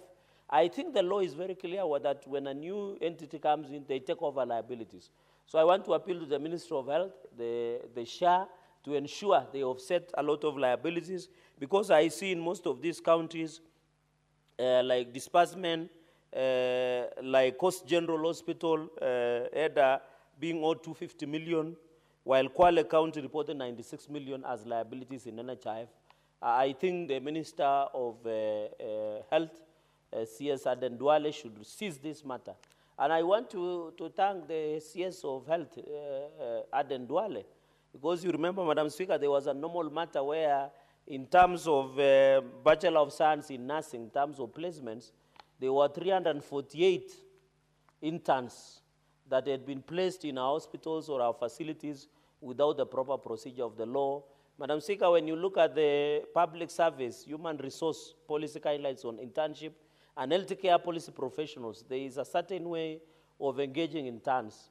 And the revocation of 348, I think because they had not completed their studies, because completion and graduation and clearance from the over the body that regulate, like you and me, we are being cleared, or our regulatory report is Law Society of Kenya, for example. I know there is also KMPDC, Madam Speaker. I don't know, you know, Senator Kalwale is expert in gynecology, so I don't know whether they are gynecologist body that clears them. So in this 348, I want to CS Duale for doing a good job, Madam Speaker, but I want to appeal to the CS Duale, Madam Speaker, that as he goes ahead to remove the 348 that was irregularly, and remove, because I saw them coming to our gates yesterday, Madam Speaker, is to go further and punish those people who placed our children. Some of them were in Siolo, they were paying rent, they were paying internship money. Madam Speaker, we should make the process of doing an irregular thing in this country to be as painful and as rare as snowball in hell, Madam Speaker, so that it can be a lesson to many others. And I'm happy, Madam Speaker, I think today you read a report on illegal organ transplant in the country. I saw the CS also commenting about it. I hope the chair and the members of health will seize that matter. Madam, and that is on the share issue, Madam Speaker. On the issue of budgeting, I want to appeal to counties, Madam. You know, I found it weird that, for example, Taita Taveta decided that in their supplementary budget of 2023-2024, they decided to remove money meant for health to come for development, from development to recurrent, as if health is not critical. Madam Speaker, the vulnerable in the society are normally the sick. The quality of any society, Madam Speaker, will be treated based on how they treat their vulnerable. So if you see a county removing 50 million in the annual budget of health for recurrent, Madam Speaker, means buying newspapers, buying flowers, traveling, perambulating, and calavanting around the place. Madam Speaker, is it more important in Taita Taveta to buy drugs or to travel for a retreat somewhere in Mombasa, or travel even to Dubai, Madam Speaker, unless it is budgeted? Number 4, Madam Speaker, on the observation is the Facilities Improvement Fund Act, which we enacted at the House. I think we have agreed that instead of them getting from county treasury or these approvals, they should spend at source, and I am happy but Mombasa County Assembly should move with speed and ensure that Facility Improvement Fund is taken into focus. Madam Speaker, on human resource, I want to report that most of our, Madam Speaker, you know, you walk into, and I'm happy Jaramogi Oginga Odinga Hospital has been, County Referral Hospital, has been gazetted as a state agency. And I want to thank His Excellency the President and Right Honorable Raila Odinga for ensuring that now at the Western Hemisphere, you know, people who live around Nairobi think that they are next to God, because they have Kenyatta National Hospital, they have Mbagathi, they have Mama Lucy. You, from Kisumu, you had to drive all the way to Moi Teaching and Referral, which was overwhelmed. People from Kakamega, Bungoma, even Uganda, but I'm happy we are now having Jaramogi Odinga Referral Hospital now to assist us. The issue of, I remember Senator Kaluale, Madam Speaker, was following on Kakamega County Referral Hospital. I don't know how far did he reach, but I want to warn him, if he wanted that Kakamega County Referral Hospital to be taken over by government, he should stop attacking government, because you cannot attack and defend at the same time, Madam Speaker, so that you can get Kakamega County Referral Hospital, so that I don't see, Madam Speaker, when you stand at Cheptulu, Chavakali, all the way, and this one of, you only see ambulance from Kakamega County government rushing to Moi Teaching and Referral Hospital. It looks like the poor healthy service provision by Governor Baraza in Kakamega. Because if you stand and count, you want to suicide sitting of ambulances, you only Kakamega County government, driving with the breakneck speed, all the way to Moi Teaching and Referral Hospital, Madam Speaker, which is very unfortunate, Madam Speaker. Madam Speaker. Senator Methu, what is your point of order? Can you even take water before requesting point of order? Gerard Gay, you sit down and listen to And Madam Speaker, I wonder what Senator Gerard Gay has with the water that he really wants me to take. We are very careful these days, but I would not have also wanted to disrupt him and disrupt his flow of thought. Senator Methu, what is your point of order? Yes, that is what I'm going to, Madam Speaker. I was just laying a background of why I'm standing. I respect Senator Gerard Gay. I'm rising pursuant to Standing Order 105, responsibility of a statement of fact. In the course of his contribution, Madam Speaker, I've had Senator Gerard Gay thank the President for gazettement of Jaramogi Oginga Odinga Hospital. But he was also quick to add that he's thanking the President and the Right Honorable Raila Odinga. I would want Senator Gerard Gay to tell us the role that Raila Odinga would have in the gazettement of a hospital in terms of... what was out of order? What is out of order? You are raising on a point of yes, order. What was out of order? What is out of order, Madam Speaker, on responsibility of fact, it's not a fact that the Right Honorable Prime Minister Raila Odinga has any role in the gazettement of Jaramogi Oginga Odinga Hospital. Senator Methu, I did not remember the word role being used in that statement. What was used? So, Senator Methu, please make your point of order properly, yes, or with... I'm not withdrawing, Madam Speaker, because I'm saying that it is not a statement of fact, because what he has said, because we are interrogating what he has said, that he wants to thank the President and the Prime Minister Raila Odinga for the gazettement of Jaramogi Oginga Odinga Hospital. That was what he has said. And that is not a fact. Senator Methu, I will treat your point of order as frivolous. Senator Charage, please proceed. I'm sure you are conflicted, then I'm sure you can treat it as frivolous. Wait a minute, Madam Speaker, point of order. Can you invoke Standing Order 101, 121? Senator Charage, I have ruled. Please proceed with your... And he should respect the chair. I respect the chair, of course. Of course. The human resource. I wondered, and you know, the health sector in... Senator Charage, focus on what you were presenting. I'm focusing. Even the health sector in Nyandarua, we must speak to it. I would have expected Senator May to tell us the poor health sector in Nyandarua.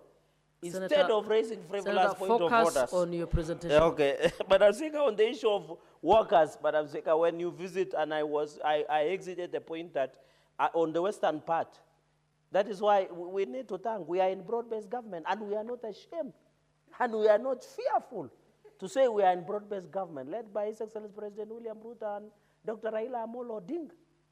I know, Madam Speaker, in fact, he's not deep state. He should have been with Munyoro in the U.S. Madam Speaker, and therefore, like the issue of protective equipments, Madam Speaker, issues like providing health workers with salaries, Madam Speaker, I'm told the account is that they are not even giving risk allowances or extraneous allowances for the work that our health workers do. Madam Speaker, you are aware, and at least we have one doctor in the house, Dr. Kalwale, that most of the doctors and health work on call. Some of them are even called during odd hours. When us, we are safe in our houses, Madam Speaker. So I want to believe that we must relook at the issue of health workers, Madam Speaker, and the County Public Service Board must be called to order, Madam Speaker.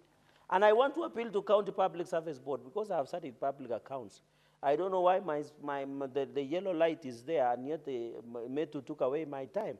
Madam Speaker, what I wanted to say, the Secular by Public Service Commission say when you reach 60, you must retire. Unless you are God sent. That's what the law says, Madam Speaker.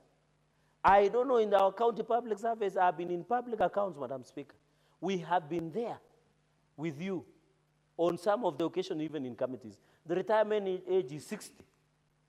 I was shocked, for example, in Garissa, Madam Speaker, the chairperson of County Public Service Board is over 60 years, Madam Speaker, who is supposed to be appointed, Ahmed Abdirahman, over 60. So how do you expect the violation of the law? Like, for example, what is happening in Garissa, Madam Speaker. So we must ensure the County Public Service Board ensure salaries, extraneous allowances, and Madam Speaker, protection. When I went to Kapsabet County Referral Hospital, I met some doctors who even have to send the patient to go to Kapsabet Town to buy gloves, then come and be treated, including drugs. The place is dirty. Madam Speaker, that is why most of our medical doctors and practitioners are dying, because they don't have protective gear. They don't have protective equipment to protect themselves, Madam Speaker. Even as we talk about salaries, as we talk about allowances, we must provide them with a good working environment that is clean, that is hygienic, that is safe for our health practitioners, Madam Speaker. I saw my friend Kebore and Chairman Peterson Washira, among others, even Dafchia Taylor. They should push beyond salaries. They should ensure there is proper working environment, Madam Speaker. So when I visited Kapsabet County Referral Hospital, I visited a number of facilities in Nandi, Maraba. I was ashamed. You see bed sheets lying around, very dirty. And these are contaminated, and you expect a doctor to treat you. There is no light. I was ashamed because I've seen in Mombasa County Referral Hospital, in the report, and I'm happy the committee you did expose this, that there are leaking roofs. Leaking roofs in the highest cost general hospital has a leaking roofs. Leaking, like the one we used to have in JKI. Madam Speaker, just to fix, to go up and just put an iron sheet with a nail. Do we need a scientist to do that? Do we need a professional, Madam Speaker? Because I can see like fixing curtains that we buy here in Italy. Coast General Hospital does not have curtains. They need Senate to direct them to fix curtains, Madam Speaker. There is also leaking roofs and hallways, so when it rains, just like Turkana County Referral Hospital, it was flooded, including the whole place, Madam Speaker. Yeah, do you mean Senate has reduced itself until we are discussing leaking roofs of County Referral Hospital? The governor, Abdul Samad, of Mombasa must be ashamed. This is shame. This is in our report. It's shame. It's shame, Madam Speaker. How can you explain to our children in future that Senate sat to discuss leaking roofs? Madam Speaker, this is embarrassing. Then I know there's something else in Taita Taveta, in the health workers professionals. This one was in Coast County Referral Hospital, Madam Speaker. The issue of Utange Field Hospital should be addressed, Madam Speaker. The issue of perimeter wall. You know perimeter wall. Even when Nehemiah, Madam Speaker, in the Holy Book, do they need Nehemiah to go to Utange in Mombasa to assist in rebuilding the wall like they did to Jericho? Madam Speaker. And you know there are so many Sanballats who will tell them even if a dog stands on that wall, it will collapse. Madam Speaker, the governor of Mombasa must be ashamed of himself. And I think Bonne Galwale, since he's one of the practitioners of the medical world, he should be the one calling out such individuals. We cannot sit here to discuss perimeter walls. Madam Speaker, on this report that we have looked at, I think I want to agree on the issue of elder sector. Senator,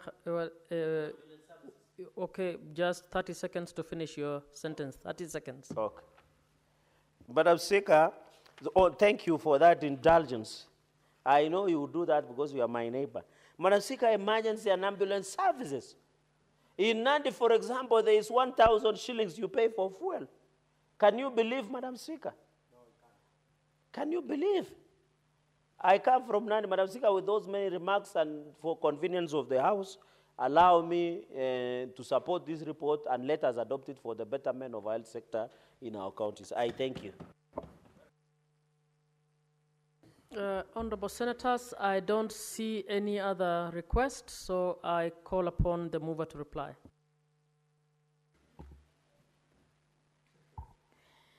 Thank you, Madam Speaker, for giving me this opportunity. Madam Speaker, I stand to reply to the Senate reports of Standing Committee of Health on the oversight and network engagements to the Taita Taveta, Mombasa County, Kwale County, which has been laid in the Senate. Madam Speaker, I appreciate the contribution made by the Senator Cherargei. Madam Speaker, so far, as a committee, we have visited 18 counties, Madam Speaker. And Senator Cherargei, I accepted your request, and with this, I will convince the committee to go to the Nandi County. Madam Speaker, there are so many issues we have seen in all the 18 counties, and we normally go to different departments in the hospital, Madam Speaker. And Madam Speaker, we have also, in general, we recognize that the budgeting of the county, the health sector, even in the nationally, the SGD number 3, Madam Speaker, is not even well funded. Currently, the SGD is supposed to be 5% of the budget, but currently, as Kenya government, that is SDP number 3, we have only financed 2%. That means we have a long way to go, Madam Speaker. Madam Speaker, when it comes to the human resource on the 18 counties we have visited, they all are the same because they have shortage of staffs are there. Madam Speaker, the drugs, Madam Speaker, the issue of KEMSA not reaching the field rates, it is there. Madam Speaker, the equipment, functioning of the equipment, not working equipment. Madam Speaker, there is a lot we're supposed to have so that our service delivery to the health can be perfect, Madam Speaker. Madam Speaker, when it comes to the leakage of the roof, the way Senator Nandi articulated, Madam Speaker, it is there, Madam Speaker. We have seen in one of the counties out of 18, I remember it is in Marsabit, where there is a problem of tiles, there is a problem of roofing. Madam Speaker, there are so many, which is administrative maintenance, which is supposed to be done by the CEOs of the counties. And nowadays there is FIF, which can cater of this maintenance of administrative issues, Madam Speaker. Madam Speaker, the issue of the availability of drugs, Madam Speaker, in 8 counties, almost 50% of the we visited, they have expiry drugs on their shelf. So we are wondering what is these expired drugs doing on in the ward, in the theater, on the shelf of the health center, health facilities. Madam Speaker, this shows that the drugs board and the facilities, those guys who are supposed to be having, doing rotation on the drugs, they are reluctant, and there is negligence of duties on that sector. Madam Speaker, we realize also these drugs, expired drugs, are normally given to people.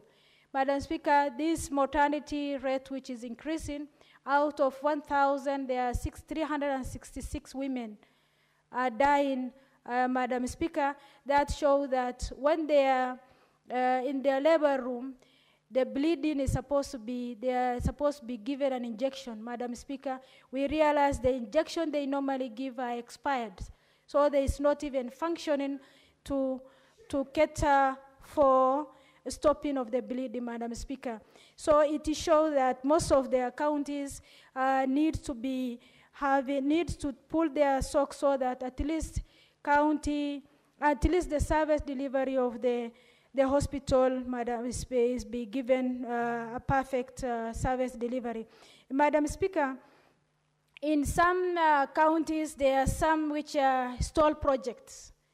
One county for transitions, instead of completing other persons, that the governors which has transited to do the other, finishing the stall project, Madam Speaker, the current governor who is supposed to finish the stall project, he starts another project instead of finishing the other one. So that shows that he's eating on the budget of the development. And Madam Speaker, there is also most of the practitioners, that is health workers, having private sector, that is pharmacies to operate. They have even clinic. Instead of being their duties, they go to their private issues, Madam Speaker. Madam Speaker, that shows that there is incompetence and in negligence of the health workers. As much as a committee we fight for more human resource to be employed, those guys, the human resource which are available currently in 18 counties, they are not utilizing they are not giving a good services to the citizen, Madam Speaker. Madam Speaker, with that, I beg to move that the putting of the question to be done, Madam Speaker. Thank you very much. To be deferred to the next sitting. Sorry, Madam Speaker, I beg to move that the putting of the questions to be deferred to the next sitting. Thank you. Next order. Order number 18, motion, report of the Standing Committee. Order number 19, motion, report of the Standing Committee on Health on the inspection tour of health facilities in West Pokot, Trans Nzoia, and Turkana counties.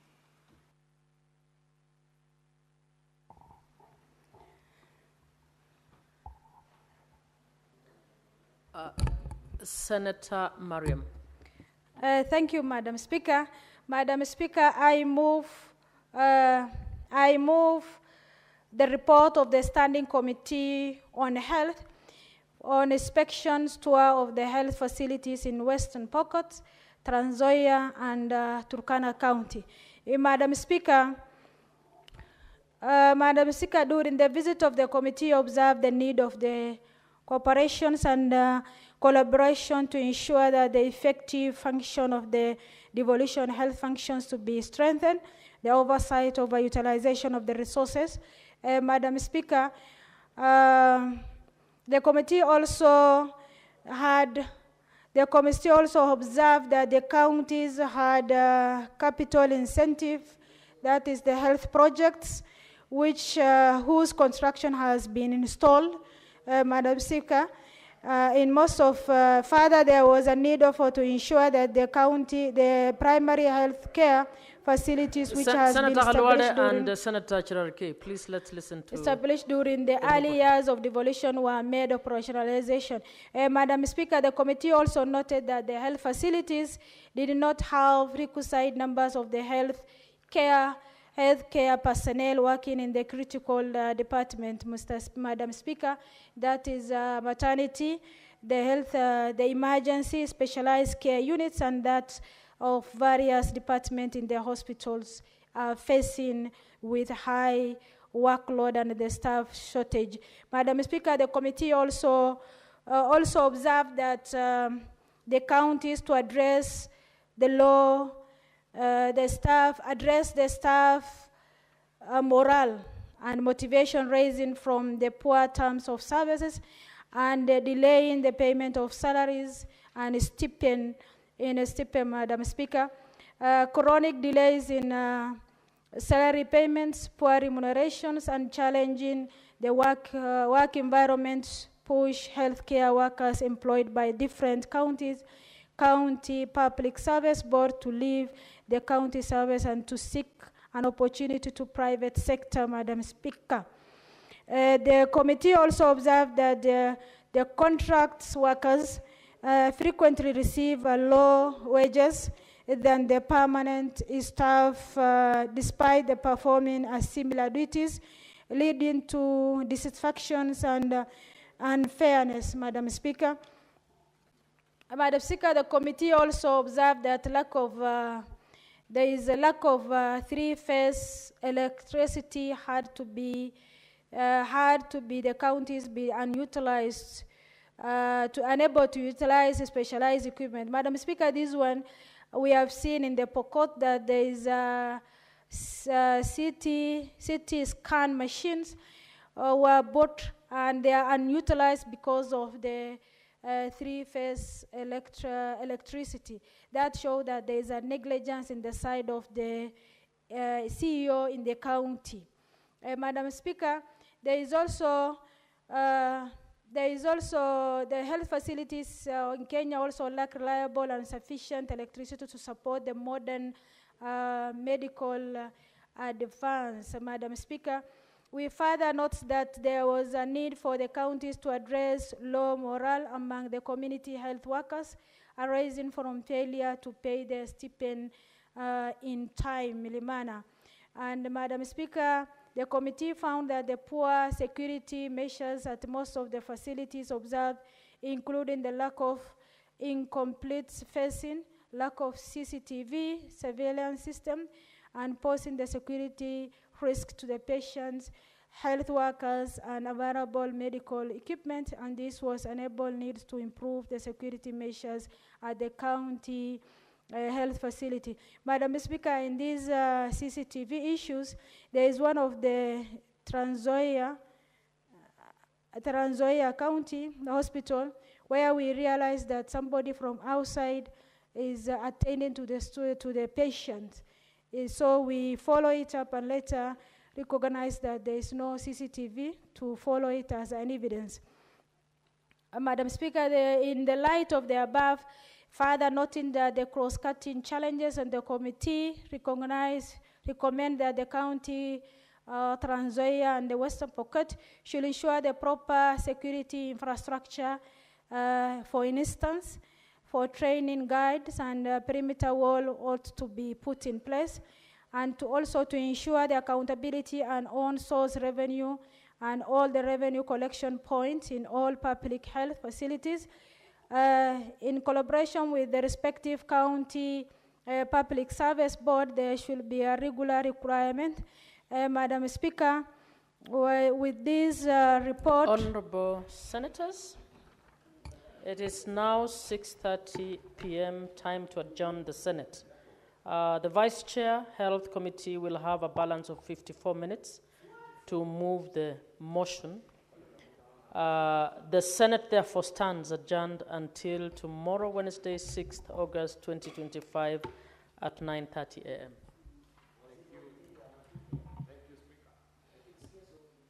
Thank you, Madam Speaker.